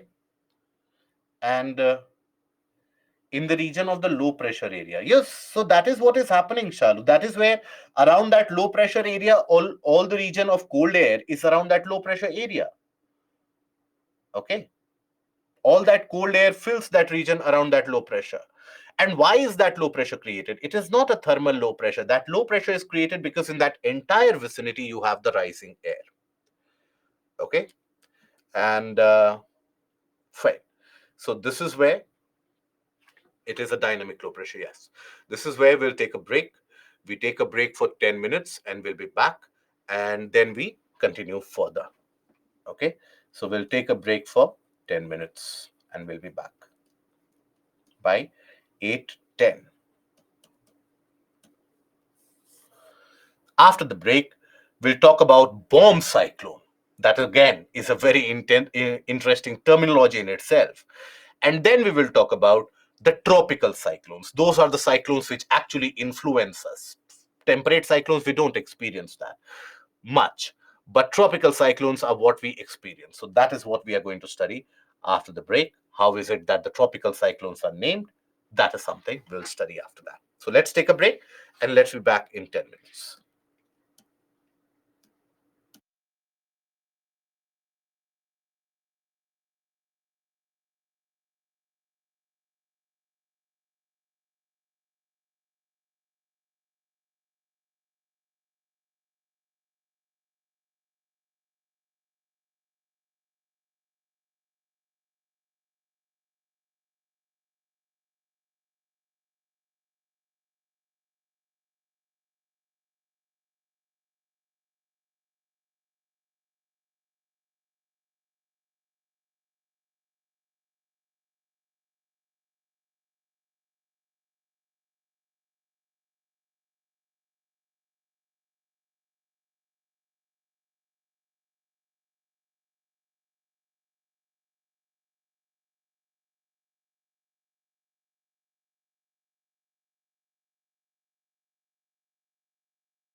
A confirmation about the audio, please, if the audio is clear. Seema, what is the impact of temperate cyclone on human being and other species? It causes intense amount of rainfall. Whenever you have cyclonic conditions, it will always create a lot of rains in the region. In the coastal areas, it can lead to flooding also because of the strong wind movement, etc. It can lead to storm surges. What is a storm surges? I'll tell you after the tropical cyclone. But it can lead to coastal flooding. It can lead to excessive amount of rains and lowering of temperature in an area. Shalu, I'm saying that this low pressure will be filled by cold air. Then how low pressure lead to the form? This low pressure will be filled by cold air. Then how this low pressure lead to formation of a temperate cyclone and continuous supply of air to intensify? Please clarify. The question is not very clear. You are saying if I'm able to understand it, are you saying that in this low pressure region? Okay, I understand now. So your problem here is that what your problem as of now, what I gather is that is this if this region of low pressure that we consider, here you have cold air which has come now. So how will the temperate cyclone be developed? Is that the problem that you have? That if this low pressure in itself has got cold air which has come here, then why will anything happen, right? That is the problem. So let me tell you, low pressure here is not restricted to a point area. Why is that low pressure created? Low pressure is created because of the conditions of rising air which happens over a very wide region, right? So the entire region becomes an area of low pressure, and we signify it as at a particular region, that this is the L. That is what we signify here, that this is the region around which the entire low pressure is created. But it is not going to be the case. Here also you will have low pressure. In this entire region also you will have low pressure. In this entire region also you will have low pressure. Because what is low pressure? Rising air column, either by temperature conditions or by dynamic conditions. Wherever you have rising air column, that is a low pressure area. Low pressure, high pressure does not know any place on the ground, that okay, this is where today I have to live in Delhi, so today low pressure is in Delhi, tomorrow morning low pressure will catch a train and go to Lucknow. It is not like that. Wherever you have a rising air column, by because of whatever reason, that is the region of low pressure. So here this L that you see here, that is an indication of the entire area experiencing a low pressure. That is why this entire region is basically going to experience a significant rising air column. I hope that makes sense. It forms a strong storm, not as strong as you observe in the case of a cyclone that we are going to study next. But before that, we come to the portion of a bomb cyclone. Now, what is a bomb cyclone? Now, in the meanwhile, I would like to have a request. I understand many of you are very intelligent, very smart. You have studied the portions beforehand. You have studied the portions about no cyclone formation in the region of equator, etc. Let's not flaunt our knowledge here. You can flaunt amongst your peers when you get an opportunity, but please don't flaunt it in front of me. I'm able to pick out when someone is flaunting. So please don't do that. When we come to that particular topic, we will cover that. Okay. As of now, please pay attention that the portions that have been covered, is there an issue in that, or is there something which is clear? Okay. Now we come to the portion of bomb cyclone. Now, what is a bomb cyclone? Now, in the cases of temperate cyclones, we have seen that the intensification of the region of low pressure happens. Why? Because you have a rising air column. Why will there be a rising air column? Because the warm and the cold fronts, as they will advance, there will be more amount of air which shall be rising. Now, as there is a rising air column, there will be low pressure. In that entire region, there will be low pressure. Now, that low pressure will intensify as more winds are attracted, as these fronts they get stronger, more winds are attracted, more air will rise up, the low pressure will intensify. Having said that, sometimes when you have both the warm and the cold front getting very, very strong simultaneously, there is a sudden and a very intense development of that low pressure, in the sense that it might also happen that earlier also you might have had a low pressure. Let's suppose a pressure of 950 millibar is the low pressure in that region which is attracting the winds. But it might happen that within a day, that 950 can reduce to 920, 910, or even 890, 870. So that sudden intensification within one day, when it happens, the entire face of cyclone changes. The entire property of the cyclone changes.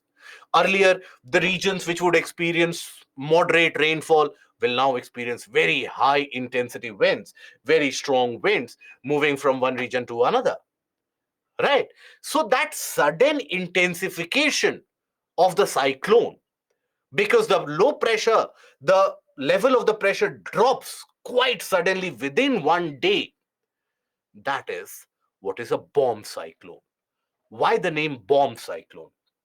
Because of what happens, it is basically uh, thought to be very symmetrical to that of an explosion. What happens in an explosion?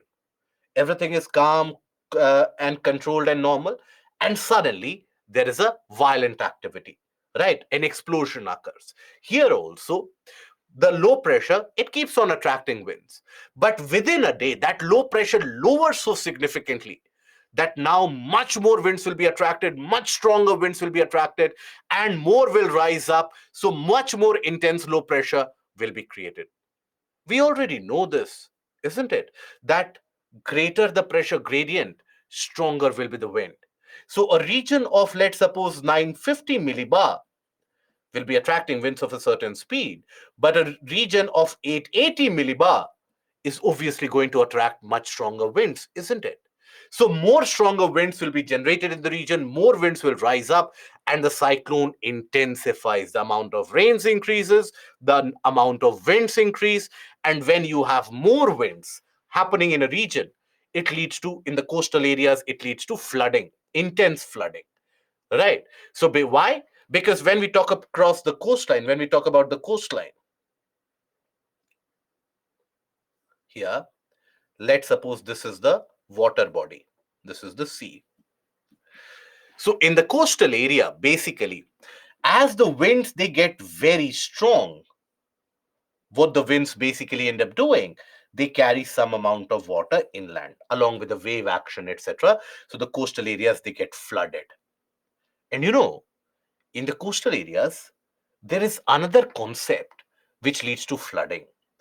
I want to tell you about that concept, but I want you to feel absolutely comfortable up till now. Are we comfortable up till now? Then we will explore another concept further. Fair enough. So, by comfortable, I mean the idea about low pressure, high pressure. And this is about why, during a cyclone, the coastlines experience a flooding. So, here, understand this concept. Here you have the land area, suppose the region of North America, eastern coast of North America, suppose. So, this is the land, this is your sea. Now, there are multiple factors at play at the same time. Here, when we talk about this particular region, let's suppose here, let's suppose you have a river, or let me use a different coloration so that it is clearer. Let's suppose you have a river in action, river in motion here. The river empties itself into the sea. Now, everywhere, if we consider the sea, everywhere the height of the sea, let's suppose, is like this. But in this region, if I have a low pressure, if I have a low pressure in this area, means what? The weight exerted by all the air molecules is lower in this area as compared to these regions. In these regions, you have a greater weight exerted, But here you have a low pressure, means somewhere the air is rising up. That means in this surface, in this particular area, the weight exerted by the air molecules is less. Are we comfortable with this? With this concept that the weight exerted by the air molecules get lesser? So if the weight exerted by the air molecules gets lesser, what happens? Think about it. The air is pressing down on the sea, and in certain areas, suddenly the weight exerted is less. Can we say it can lead to a slight height increase in the sea level? Slight rise in sea level due to low pressure. Comfortable up till here? Right? Perfect. Now, due to that low pressure, in these localized areas, you have a slight rise in sea level. Let's suppose you have a low pressure region here in this region, or a wider area thereby in this entire area, where the winds are also moving strongly, and there's a slight rise. Slightest of rise, maybe by few centimeters, 5 centimeter, 8 centimeter. Think about it, smaller than a plastic ruler that you have. But even that rise in sea level can bring about substantial changes. For example, now the winds will be able to carry the water further inland, coastal flooding, slight rise in sea level. But what about the river? The river was virtually emptying the water into the sea, isn't it? The river would flow, empty its water into the sea. But if the sea level increases ever so slightly, even by, let's say, 5 centimeter, even if it increases by 5 centimeter is this much. Even if it increases by this much, will the river be able to empty its water into the sea anymore? Will the river find it easy to empty its water into the sea? No. There's a height difference. Sea is at a greater height. So what will happen in that case? The river, rather than emptying into the sea, it has got no other place for the exit of water. So what happens? Water starts overflowing across the entirety of the river channel. And what will this lead to?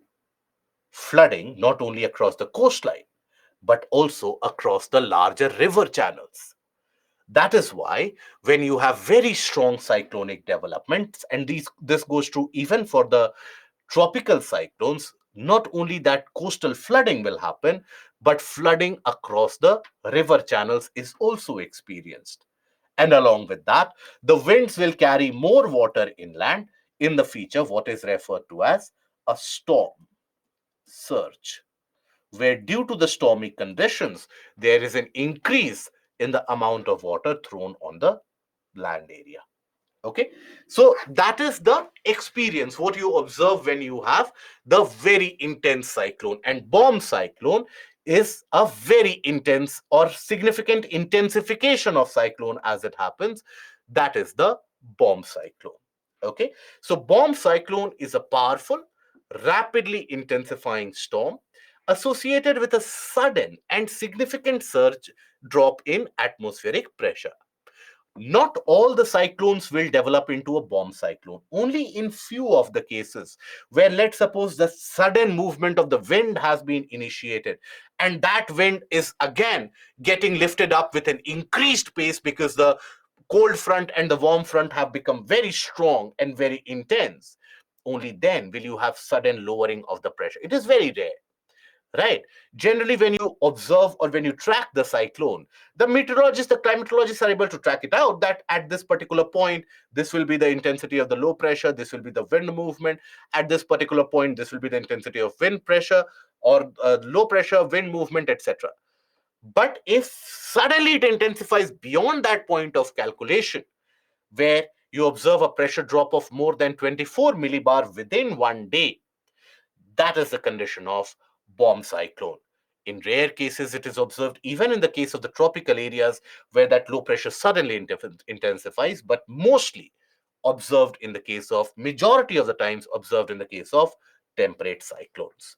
So it involves a drop of 24 millibar or more of pressure within the period of 24 hours. This sudden intensification of low pressure kicks in a very rapid development of cyclone, and this rapid development of cyclone or sudden intensification is known as explosive cyclogenesis or simply bombogenesis. Okay, that is the condition which leads to explosive cyclogenesis or bombogenesis. Storm surge we will cover again, don't worry. Storm surges can create estuaries? No, no. That is created by natural conditions of the topography in an area. And basically, in those areas, there will be more flooding as the level of the seawater goes higher up. Then we come to the devastating of the cyclones, the destructive cyclone. The cyclone which we experience across our coastline multiple times within a year, and that is the tropical cyclone.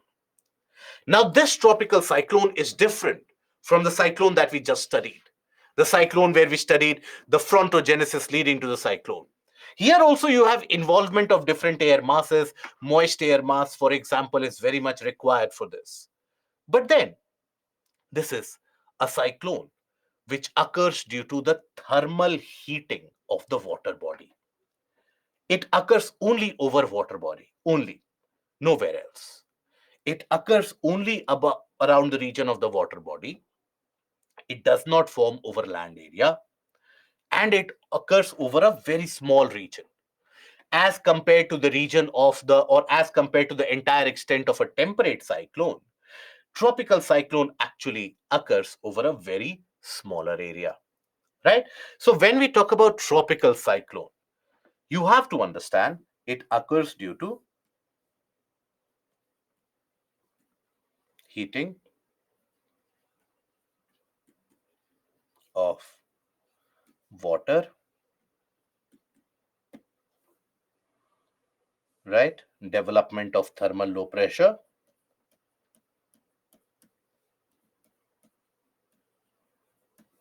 of thermal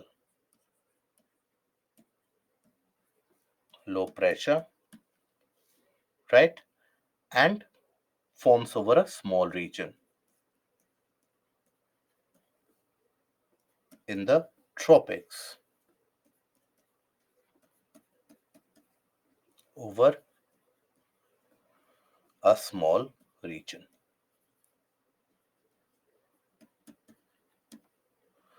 This cyclone is able to maintain its intensity and get much more stronger more the time that it spends over the water body.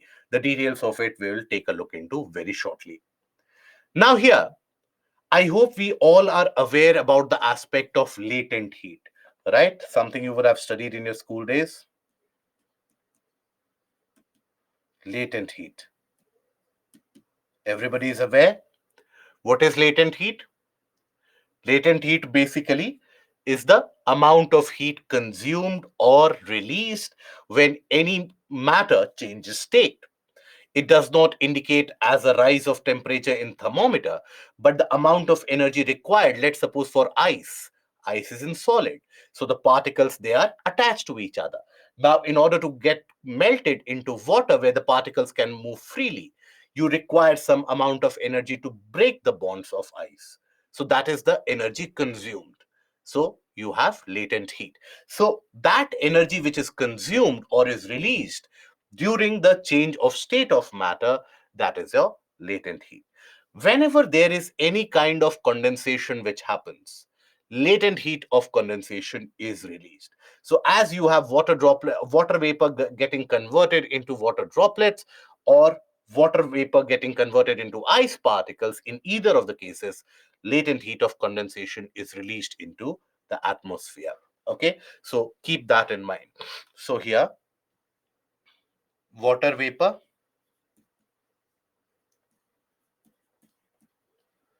getting converted or getting condensed to liquid water or water vapor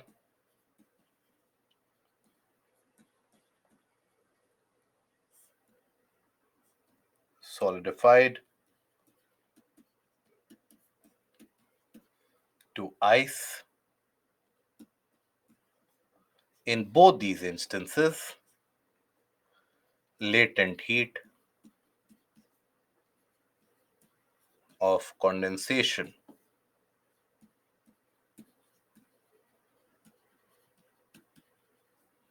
is released. This particular aspect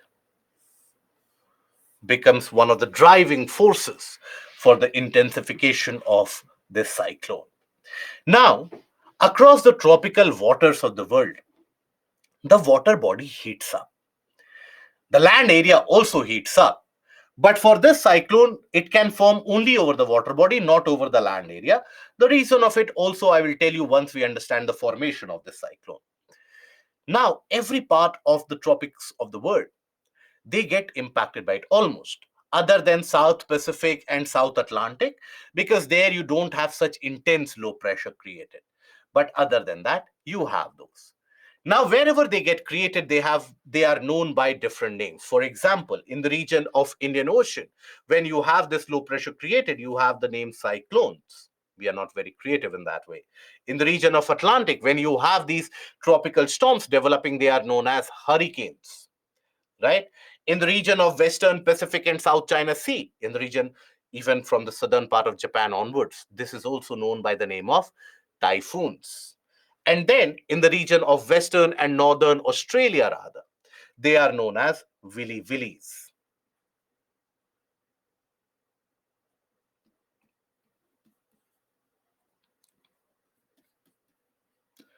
Sometimes I simply take a glance at the questions and the comments which keep on coming, and it simply puts a smile on my face. So thank you for that. Why we not studied Katrina disaster? Hmm. Is it a disaster management class, my dear friend? When is it that Katrina happened, by the way? Are we aware? When is it that Katrina happened? No? Then why only Katrina disaster? Is it because of the name?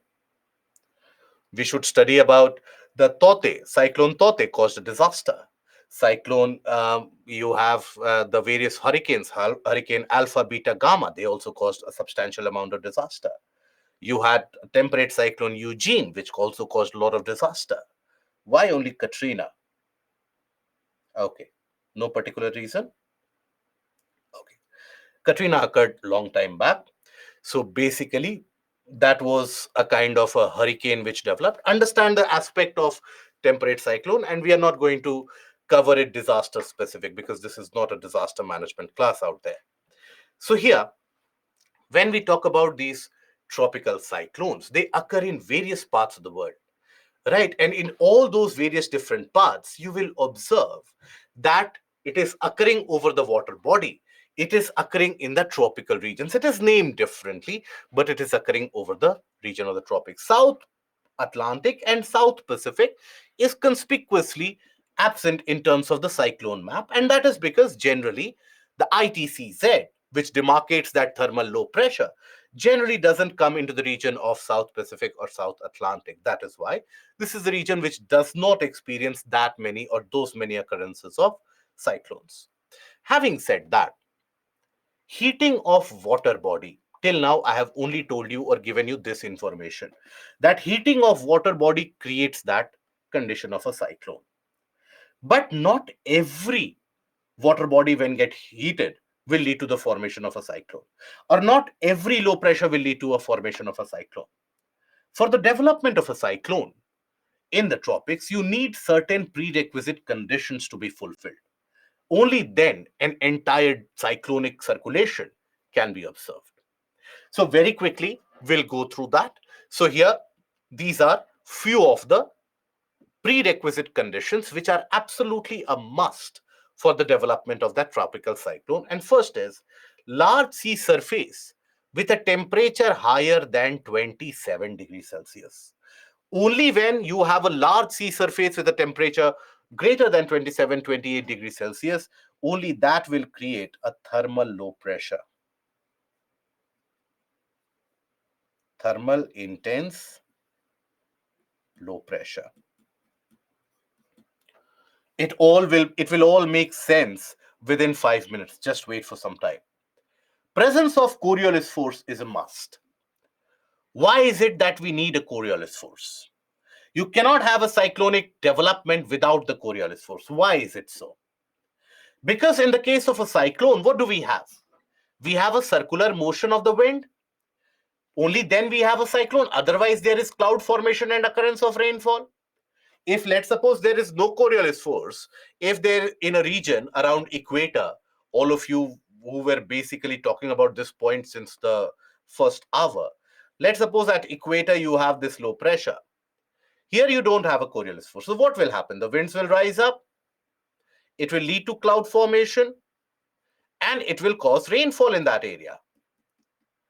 But will this be referred to as a cyclone? No, this is a convectional rainfall. This is a kind of a normal convectional rainfall. But if let's suppose around that low pressure, you have the Coriolis force in action, what does that mean? That means the winds will come in. They will start rising up in a spiral, circular manner. So that circulation will never be achieved without the Coriolis force. Never. That is why cyclonic circulation requires a Coriolis force in action. Otherwise, the winds will rise up, cause rainfall in that region itself. So, this is the reason why no tropical cyclone will be formed at the region of equator. No tropical cyclone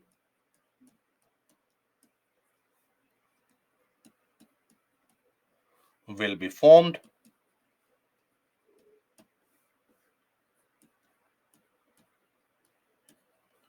at equator. And this is also the reason why, if let's suppose in this region you have a cyclone which develops, it will never be crossing the equator. Generally, sometimes it can, but it generally doesn't. You will have a simultaneous development of cyclone both above and below equator, so that creates a different Fujiwara effect. That is a different matter. But these cyclones, they don't tend to cross equator, because at equator you don't have Coriolis force, so that circulation won't be sustained. So due to lack of Coriolis force,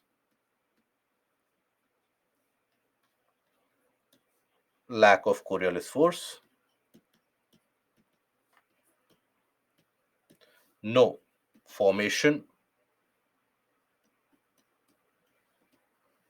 crosses the equator.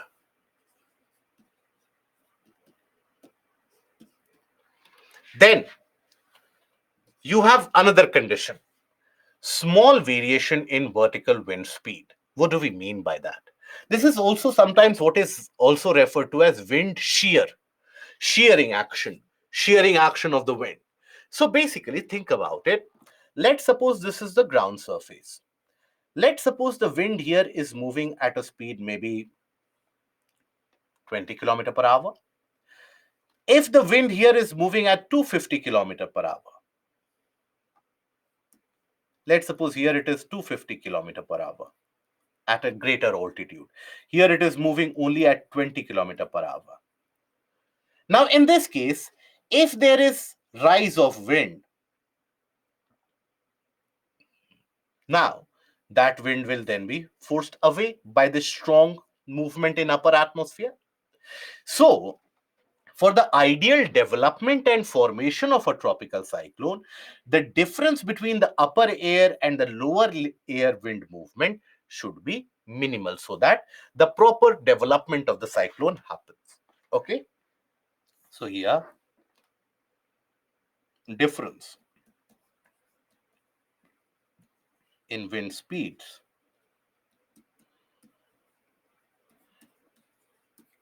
at upper and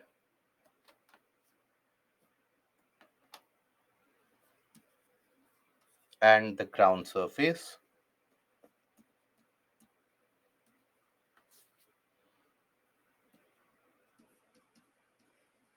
should be minimal, not minimal but less, so that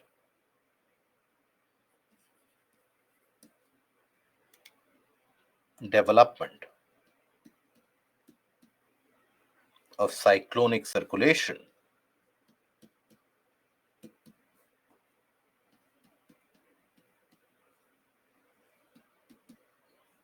is observed. Okay, so that development of cyclonic circulation is observed. Then you need a pre-existing weak low pressure area which can intensify into a kind of a cyclone. So when you have all these conditions which are fulfilled, in those conditions and in those scenarios, you do observe the development of a full-fledged tropical cyclone, which creates devastation and destruction into the region where it actually goes through. So first of all, let us understand the process of formation.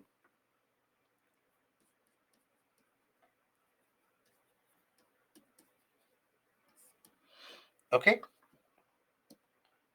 So it happens over a over a water body, large water body, which gets warmed up.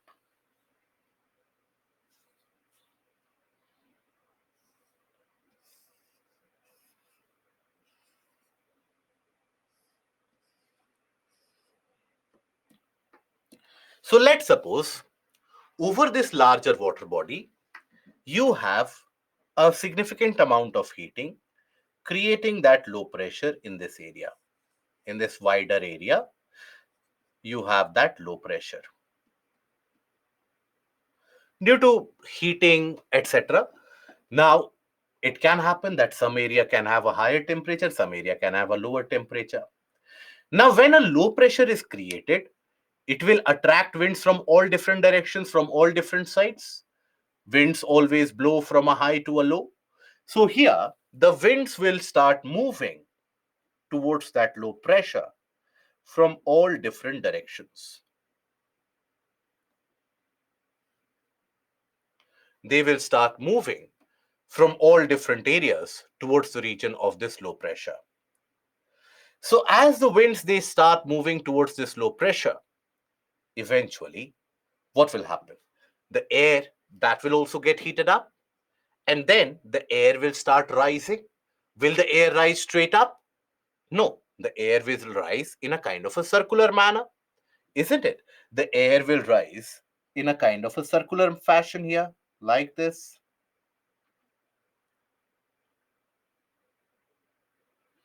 Almost in a kind of a spiral helical structure.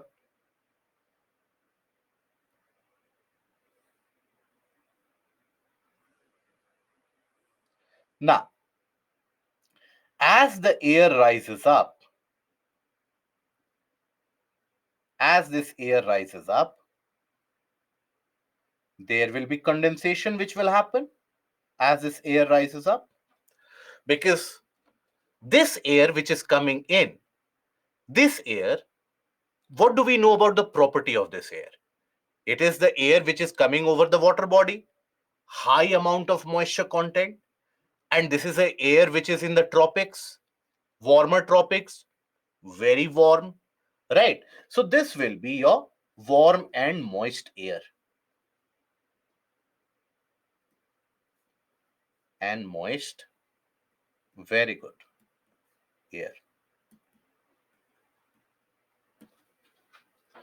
Now if I ask you that the air is basically rising up, and look at this very carefully, air is rising up in a kind of a circuitous pathway, in a kind of a circular manner. That is how the air is rising up. Okay, more air is coming, more air is rising up, more air is coming, more is rising up. As it is rising up, it will lose its temperature. Because it is very moist, it is coming over a water body. So it is very moist, high amount of water vapor. So it will condense also very quickly. We have seen that moist air reaches relative humidity or saturation very quickly. Condensation will also happen very quickly. But where will the condensation happen? Will the condensation happen in between here? Or will the condensation happen on the sides as the air is rising? Will the condensation happen in between, around which the air is rising? Or will the condensation happen all along the sides in the path of the air? What do you think? Perfect. It will be along the sides, because it is the air which will condense, won't, isn't it? It is the air which will lose its temperature and condense. So why will the condensation happen in between if you don't have a rising air column in between? You have the air column which rises in a circuitous, in a circular manner. So as the air, let's suppose, is rising from here, as it completes one circuit or one circulation, maybe it loses temperature by 4 degree or 2 degrees Celsius. Again, another circuit, another 2 degrees. So it is along that pathway where the air will lose temperature. So the condensation will be initiated where? On the sides of that circular path, where the air is rising on that side, right? So that is where the condensation will be initiated. So condensation, let me represent it by a whitish color. So obviously it will be a three-dimensional condensation. Just to indicate to you, this is how, this is the central portion. This is the central portion. All along the sides, you will have the condensation which is going to happen. So the condensation will happen along the sides. You will have very dense cumulonimbus cloud getting created.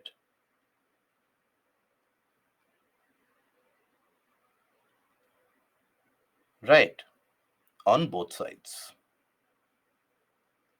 Very dense cumulonimbus cloud getting created. It is basically, imagine a three-dimensional, it covers all sides. We can only show so much with a two-dimensional image in this case. Now, while this condensation is happening, what is condensation? This air was carrying moisture from the water body. That moisture means water vapor cooled down to form liquid water droplets or ice particles. That is condensation. We do know that whenever condensation happens, it releases latent heat of energy, right? Latent heat of condensation is released whenever that condensation happens. As the air is rising up like this around the circle, it might condense here, it might condense here, it might condense here. But wherever the condensation is happening, all that heat will get accumulated where? In the central portion, all around which the condensation is happening, all that heat will get accumulated in the central portion. I hope we are comfortable. So here you will have a kind of accumulation of latent heat of condensation will be released in this region. I will show it with a symbol also, that this represents latent release of latent heat of condensation. Release of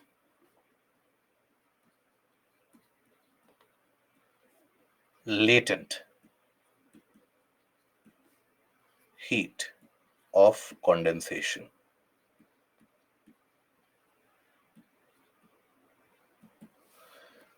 Now, there is another complex phenomena which happens in this case. By the way, these clouds that you see, these clouds, they will have a height which starts right from maybe 2 kilometers from the sea surface. But the vertical extent of these clouds might extend all the way till the region of tropopause, to the top of troposphere. So these clouds are very, very thick cumulonimbus clouds which get developed, by the way. Now there is another complex phenomena. Let us try to understand that. And the easiest way to understand that is basically recall your childhood days. Now, during your childhood days, I want you to recall a scenario which most of you would have had a mischief while taking a bath, while going into the bathroom, etc., where you would have had a bucket full of water, right? Now that bucket full of water to the brim. I don't know how many of you have done that, but have you ever tried to rotate that water with the help of your hands, the forearms, or your palms rather? Try to rotate that water in a kind of a vortex to create your own level of whirlpool that you would see in the movies, etc. I hope you would have done that, right? If not, then try doing that, right? It is never too late to be a child, right? So try doing that. But I am assuming most of you would have done that sometime or the other in your life, or at least would have witnessed that. Now, once you try to basically rotate that, right, by force, you are trying to rotate that in a circle. What happens on the sides? The water starts spilling on the sides because the level of water on the side continues to rise. It spills over. Because when you are generating that circle, you are actually generating a rising circle. You are not creating a descending circle of water. You are creating a rising circle of water. So from the sides, the water will spill over. But what happens in the center? In the center portion of the bucket, if you recall, the water actually goes down, isn't it? I hope you are able to think about it, that in the central portion of the bucket, if you recall, water level would always go down. Why?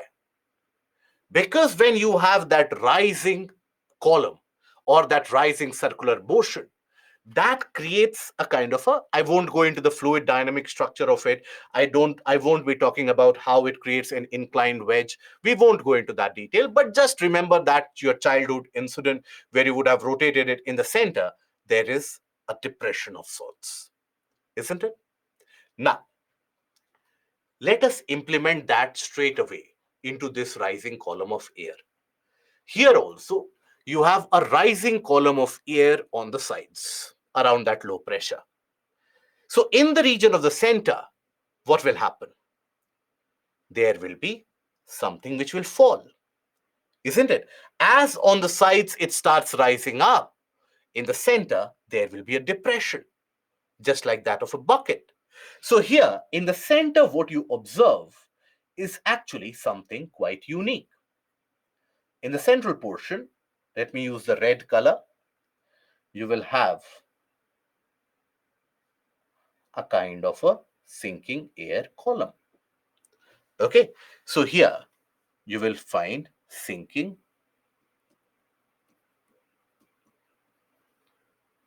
air column. Now this sinking air column, as it sinks into the central portion, it will accumulate all that latent heat which was released in the center. Why was latent heat released only in the center? Because all around it condensation was happening. So that is why the latent heat was released in the region of the center. Now, as this air column basically is sinking, it will accumulate that latent heat. Along with that, can we say it will carry out an adiabatic heating or an adiabatic compression? Right? Because it is sinking. So, as it is sinking, will it be okay to assume that this will be warmed up by the time that it reaches the surface? Fair enough. It will get very warm by the time it reaches the surface, right? So, here becomes very warm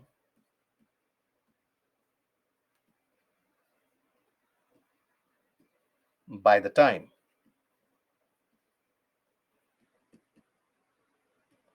it reaches surface, right? Now it has reached the surface, this warm air, very warm air.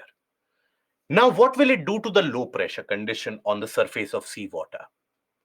Will it intensify the low pressure or will it nullify the low pressure? What do you think will happen when you have a very intense low pressure on the surface and you have warm wind sinking there? what will happen to the intensity of low pressure? It will intensify. Low pressure gets stronger, isn't it? Now let us understand the entire cycle of it. So here, first of all, you have intensification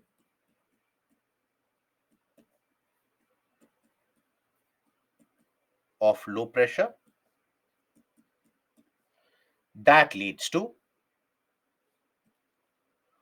more moist and warm winds get attracted.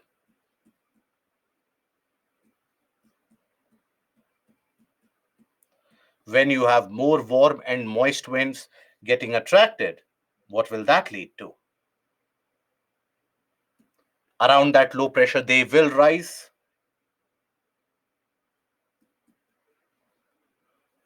above low pressure in a spiral. As they rise, more condensation, more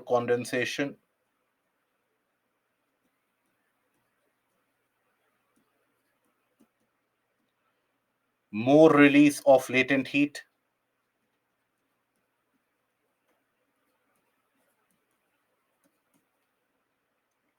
Heat is released. And when you have more latent heat which is released, what will it lead to? Further greater intensification of the low pressure, isn't it? So when further intensification of the low pressure happens, means what? More winds will be coming over the region of this low pressure. As more winds, they are all very moist because they are coming over the water body. So as they are bringing much more amount of moisture in that region, as they rise up, condensation will happen. So they will form more clouds. What about the existing clouds? The existing clouds will be pushed outside. That is why the cloud formation happens on the inside. It pushes the existing cloud outside. So after some time, the existing cloud which was there, that will be pushed on the outside. So you will have a condition where you will have the earlier existing cloud and the new one, right? Again, here also you will have, as it extends further, the older cloud will be pushed to the side, periphery, and you will have more such cloud formation.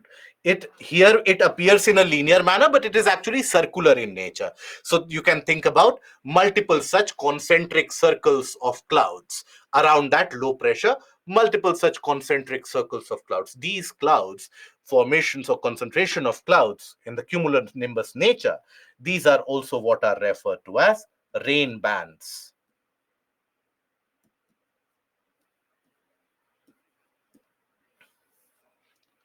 Now here, what you actually observe is that as long as this stays over the water body, the cyclone will continue to get stronger and stronger with the day, right? But what if it comes over a land area? Let's suppose this cyclone makes a landfall. It comes over the land region. Now, when it comes over the land area, this low pressure transfers over to the land area. There also it will attract wind. But then in that case, the winds coming from land, will that have enough moisture? No. The winds over the lands, they are dry. So they are deficient in terms of moisture availability. Okay. They are highly deficient in terms of availability of moisture. So that is why they won't have that much amount of condensation happening. And when you don't have enough condensation, you won't have latent heat released. When you don't have latent heat released, will you have the intensification of low pressure? No. So the low pressure will not get intense. Means what?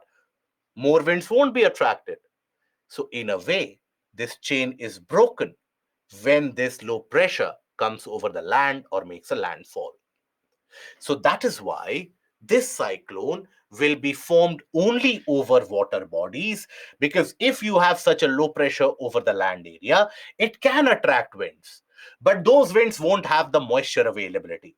And without the moisture availability, you cannot have that latent heat of condensation which is required for the further intensification of the low pressure. Right?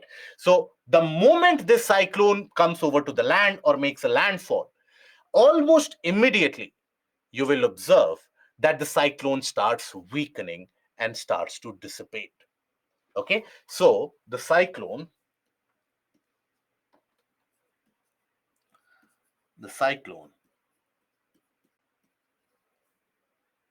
starts to dissipate the moment it makes a landfall. And why is that? Supply of moisture gets cut off.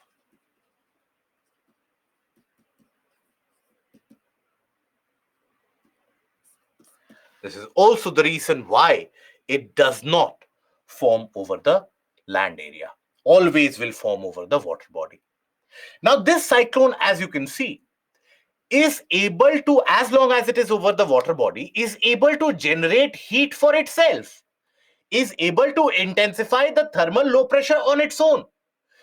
If initial heating is provided for the water body, after that, even if the heating abates, it is able to continuously generate heat for itself. Why and how? Because of the fact that as this low pressure intensifies, more winds will come, more condensation will happen, more latent heat will be released, further sinking of the air will further intensify that low pressure. So it is able to generate heat on its own. That is why it gets stronger. So this is why the cyclone is also what is referred to as heat engine. Because it is able to generate heat on its own. Right? Now, this is a cyclone which is formed generally in the tropical areas, and that is why this is going to be impacted by the trade winds, and hence the trade winds generally move in a direction of east to west. That is why these cyclones generally will have a motion of east to west. So, the area covered by this cyclone in itself will not be very high, will be close to around 300, 500 kilometers if you consider the entire diameter of the disturbance. That's it. That will be the area of experiencing the disturbance.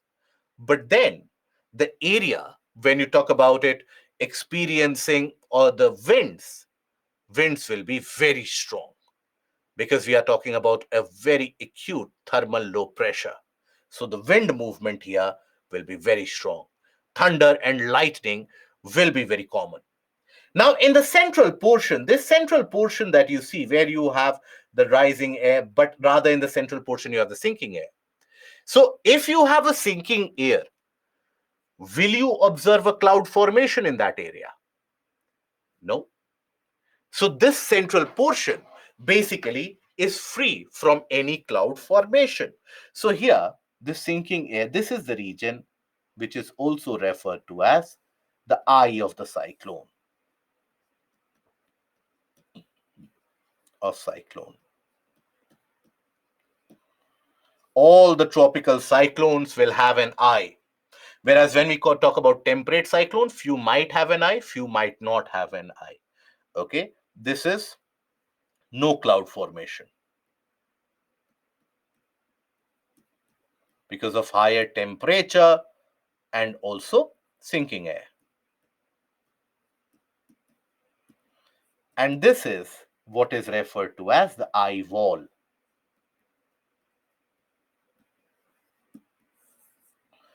Okay, so that is why there is no cloud formation in the region of the eye, because you have a higher temperature. It is in the central portion where all that heat from the central portion basically is accumulated. All that heat of latent heat of condensation is accumulated in that area, hence no particular cloud formation. Now, when the cyclone makes a landfall, actually, If let's suppose you are an individual having a jolly good time across the coastline, enjoying the beaches. Now, as this cyclone makes a landfall, initially, you will experience a very strong wind movement. Then you will experience a very heavy amount of rainfall. But then, as soon as the eye comes over, as soon as the eye comes over that region, you will get that clear sky, right? For an instant, many people they assume that the cyclone has actually passed away, but that is not the case. The other portion of the cyclone then makes way, and then again you have the same heavy intensity, heavy amount of rainfall, very dark clouds, thunder, lightning is observed. Okay, so this is the case of the tropical cyclone, development of tropical cyclone, where as you will observe that this is a schematic and a good diagram. So here basically, as you will observe, that the winds as they rise up, more winds as they rise up, you will observe that the winds they spiral outwards as they eventually rise up. So the clouds they are formed from inside to the outside.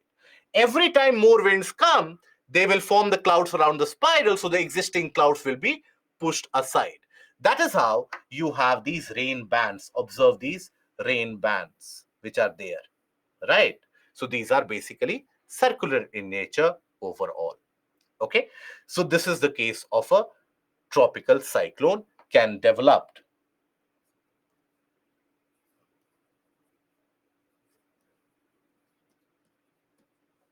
only above water body.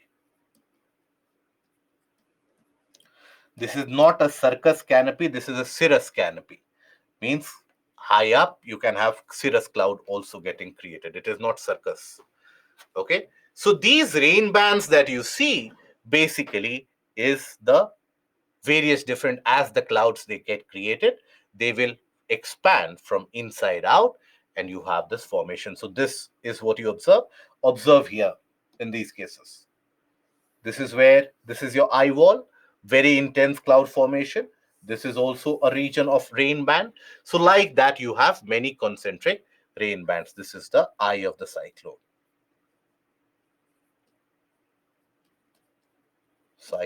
and this is your eye wall.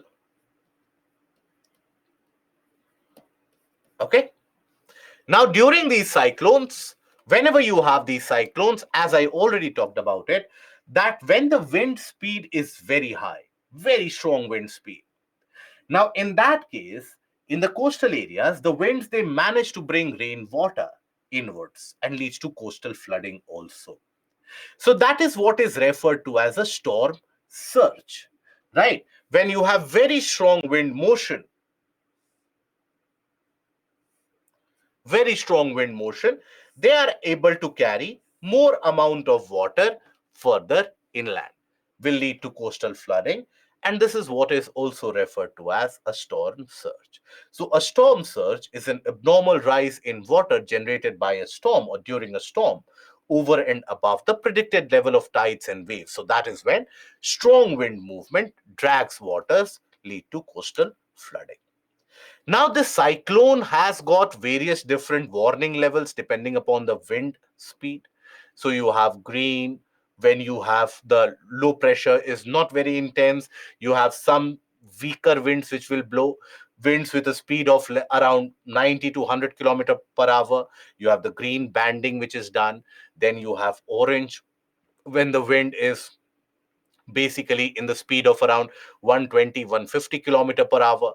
Then you have light red when you have the wind speed between around 150 to 200, and then you have super cyclones where the wind speed is more than 220 kilometer per hour, which has the potential to create and cause maximum amount of damage.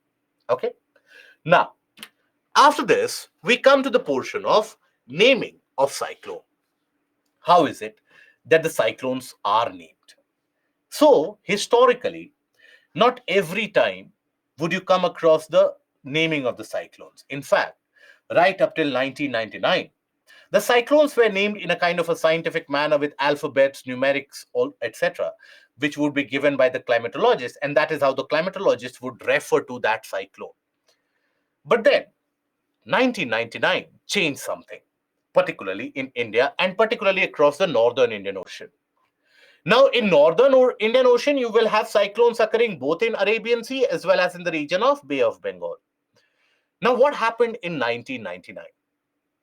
Basically, Odisha coastline was was estimated to expect a very high magnitude or high intensity super cyclone. Super cyclone, wind speeds more than 220 kilometer per hour. So it causes a lot of devastation. And we are talking about 1999, when everything, all the social parameters of our country were much, much worse.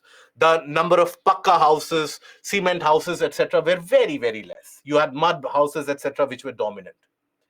Now, the government, they started issuing a warning that a cyclone is coming, please evacuate. Now, presently, the trust in government or anything that the government does or administration does is particularly low. So you can imagine what would have been the condition almost 24, 25 years back. Trust in government was never there. It was thought about that if the government officials are telling us to evacuate our house, they want to grab the land. They want to occupy my house. That is why they are telling us. Otherwise, why would they care for our welfare? That has always been the skepticism around the government. In fact, the trust on the government basically has improved over the ages with the incoming of the advent of information technology. But the trust level was very low. Few people managed to evacuate. Many of them, they said, we won't. And in fact, the government machinery in itself was not able to communicate completely on the ground that what is that cyclone which is coming, what is the intensity. So there was a kind of a miscommunication. The cyclone struck the Odisha coastline, causing immense amount of destruction, coastal flooding, lives, property, everything, cattle, everything was lost in the tunes of thousands, not in hundreds, not in tens, but in thousands. People died. You had dead bodies floating around. Certain districts such as Cuttack, Bhubaneswar, Puri, Bhubaneswar not so much because it is slightly inland. These were completely uprooted of sorts. It appeared as if it was a kind of a post-war scenario that you are looking at. Everywhere, you could find people actually trying to search for their missing ones, the loved ones. Now, immediately, the anger spills out against whom? Against the government. That fair enough. If I didn't want to evacuate, you should have forced me to evacuate. Or at least you would have given me the entire picture. And government took a lot of beating because of that. Now, the Indian Meteorological Department actually found out as this event was unfolding, as the losses were being counted, the Indian Meteorological Department found out there is another such super cyclone developing in the same area, which is going to hit the Odisha coastline within the next week and can cause again devastation. This time, the government didn't leave any stone unturned. The state government, the central government, they deployed all their machinery to basically give that announcement. But understand, by this time, many areas were already flooded and accessibility to the areas were almost impossible. So people, they would basically move around in boats, the government officials, and they would make that announcement. And what was the perception of the public? The perception was that look at these guys, the government officials. The cyclone has come and it has passed. And now these government officials are coming. They could not even imagine that another cyclone is going to hit in a week. So everybody ignored that. Few of them, they managed to evacuate themselves. But everybody ignored that these government officials, they are simply careless, as has been the case for many decades. They are giving that announcement now when we have lost everything. But then a second cyclone did strike. And this time, while the people were out on the streets, while the people were looking for their loved ones, while the people were trying to gather their belongings, the second cyclone did strike, and the devastation caused unparalleled. Unofficial figures basically point to the fact that close to around 20 to 30,000 people perished in these two cyclones. Not twin, but exactly two cyclones. Any one of you, I'm sure many of you would not be born by that point of time or would not be cognizant enough to follow the current affairs of that time. I suggest you ask your parents or grandparents, particularly those of you belonging from the state of Odisha or West Bengal. That was a horror that India could not afford to forget. Mechanisms were developed, detailed investigation was carried out, and eventually it was concluded that, look, had we given that name to the cyclone, maybe during the second time we could have said that, look, earlier that was a different cyclone, now it is a different cyclone. People would be able to associate with that name much easier as compared to the warnings which are being given that in Hindi it is referred to as Chakravat, or in English a cyclone is coming. People don't associate with that what is its intensity, etc. So we should go for naming of the cyclone. And that is where, after that disaster, that naming process was initiated. Right? Now, naming was done in order to identify so that the people would be able to associate with those cyclones. Now, what was done was that eight countries in the northern Indian Ocean, basically the region specific naming was done, that countries around Indian Ocean will give the name to the cyclones occurring in Indian Ocean, countries in the Western Pacific will give the name to the cyclones occurring in Western Pacific, etc., etc. Now we are concentrating only in the region of northern Indian Ocean. Northern Indian Ocean means the region of Arabian Sea and Bay of Bengal. Cyclone can occur any of these areas. So the eight countries surrounding the northern Indian Ocean, each of them, including India, Pakistan, Bangladesh, Myanmar, Thailand, Sri Lanka, all of them, basically, based upon the each of them, they gave eight names.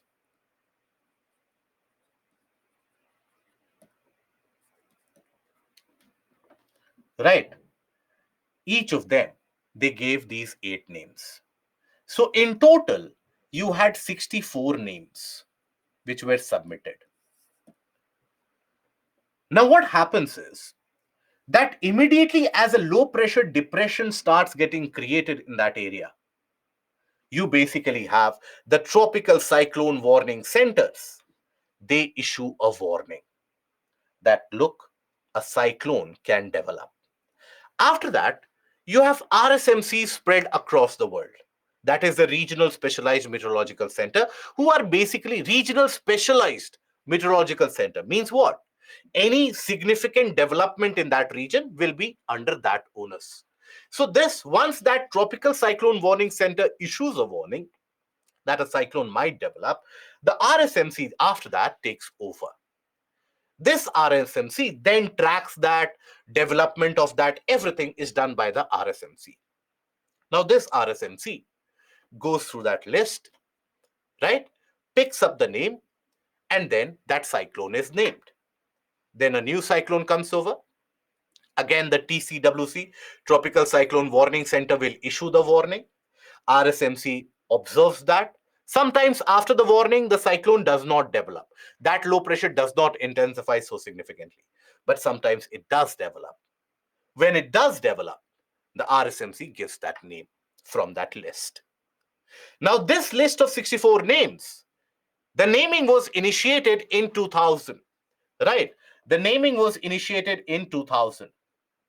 And the last name of that list was used in the month of April, May 2020.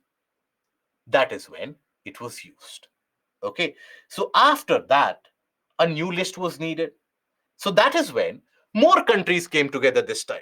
This time, 13 countries in the northern Indian Ocean, 13 countries, they came together, and each of them, they submitted 13 names. Right? So in total, how many names do you have now? 169 names.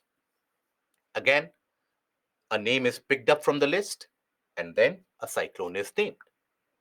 But how is that list framed? So that list is framed in a tabulated manner where you have the countries which are listed in alphabetical manner. So for example, you will have Bangladesh, right? Then let's suppose you have Iran, India, or opposite of it, India, Iran, and so on. So countries are given an alphabetical allocation arranged alphabetically.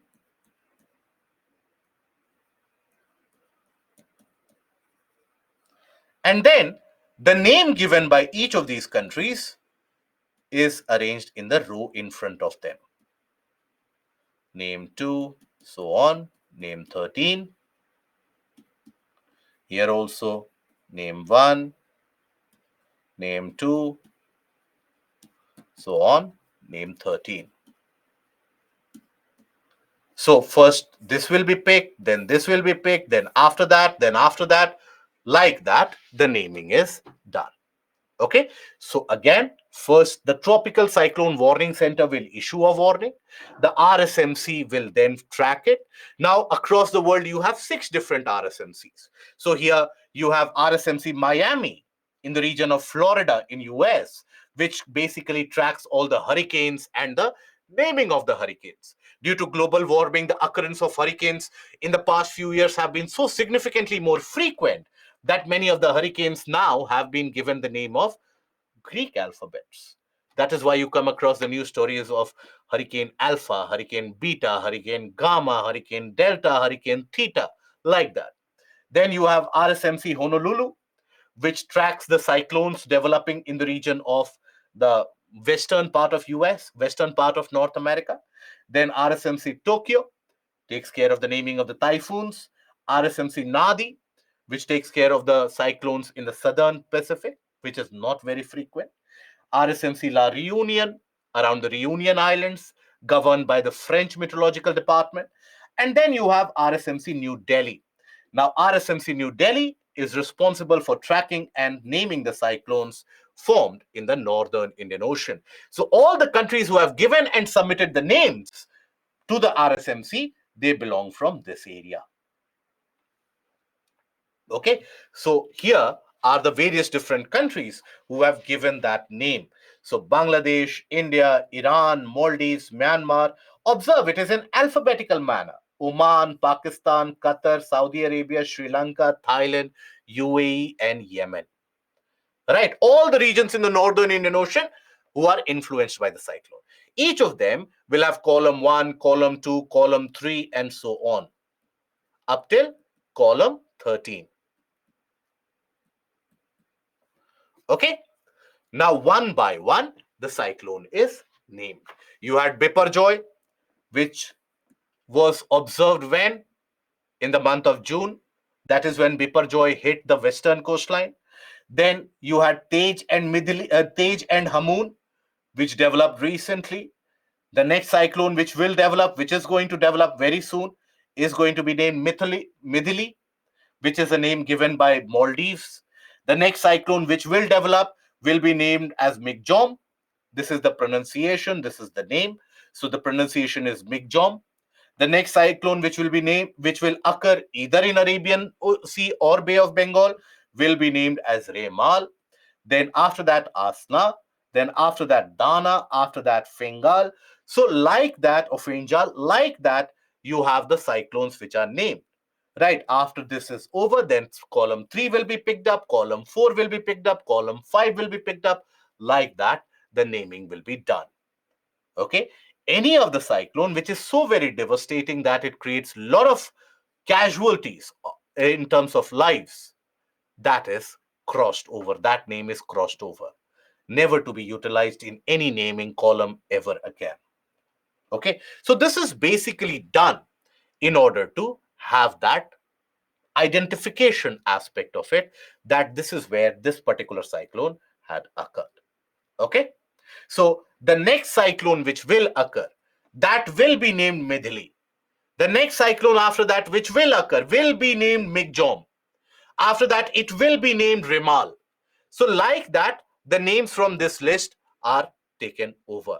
I hope that you have followed the news headline about Tej and Hamoon, or have we simply not followed that? So, Tej Hamoon, have you observed that?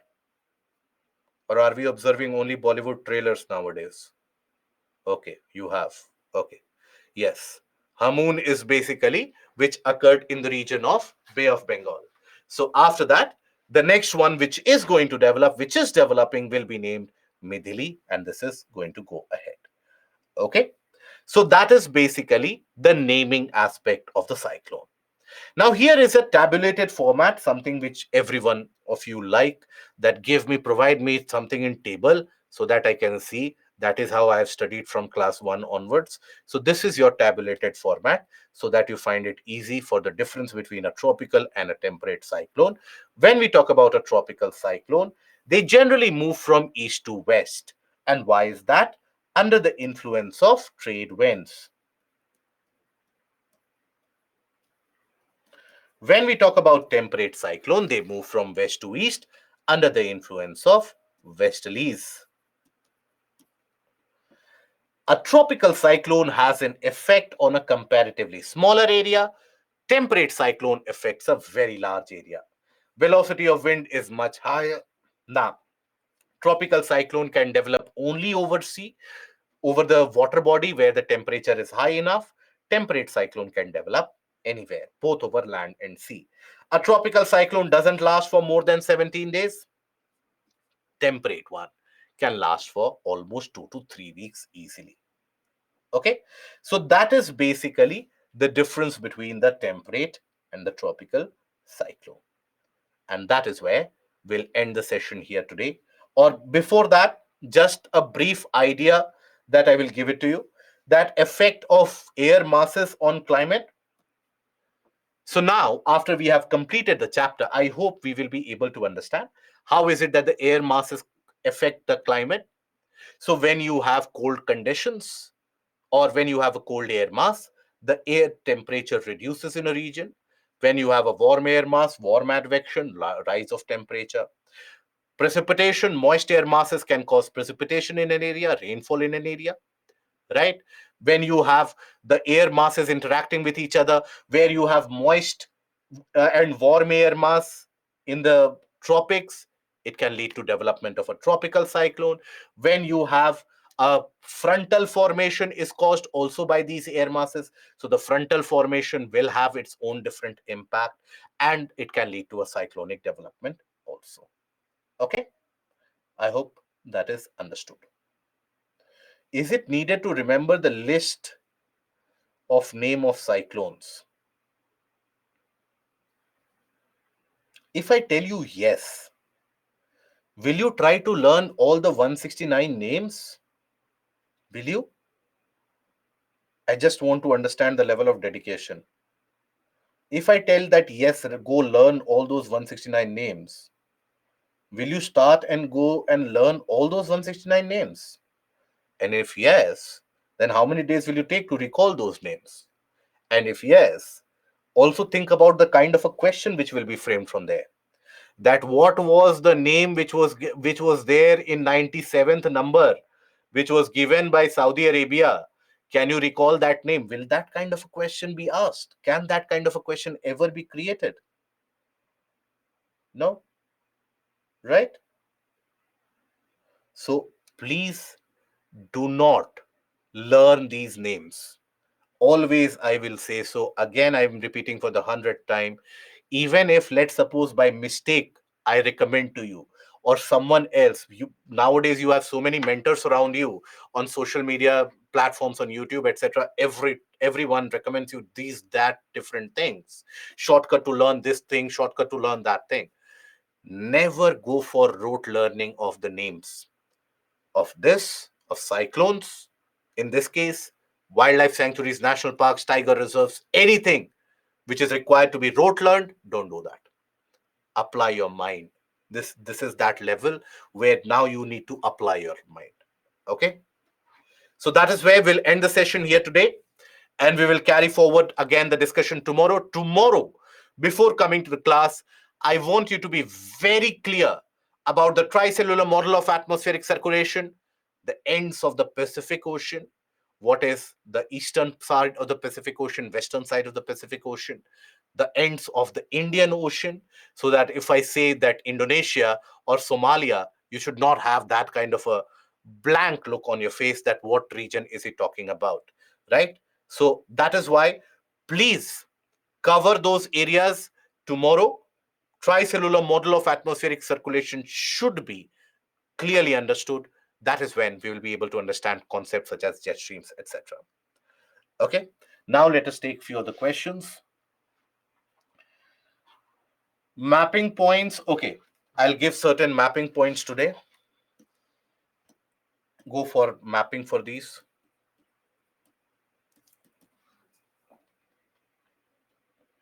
So here, first go for mountains.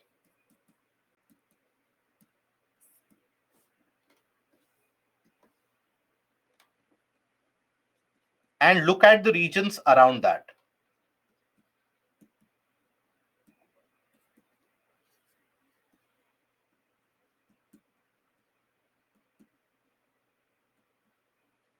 Okay.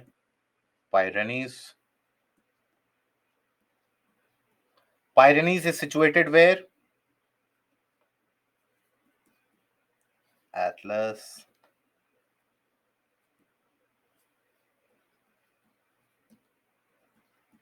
Great Dividing Range.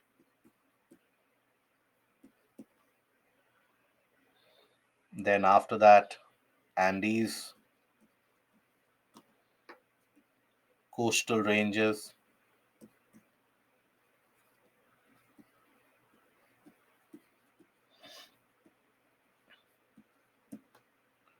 Sierra Madre,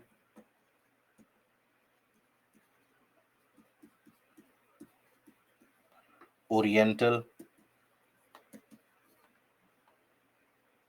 Sierra Madre Occidental,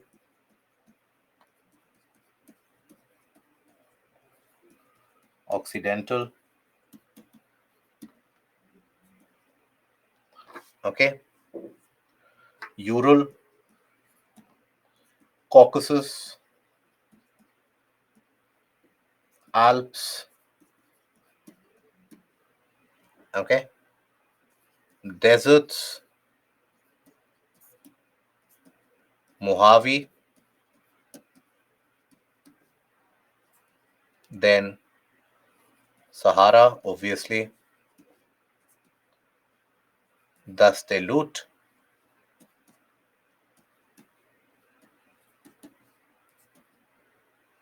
Rub al Khali,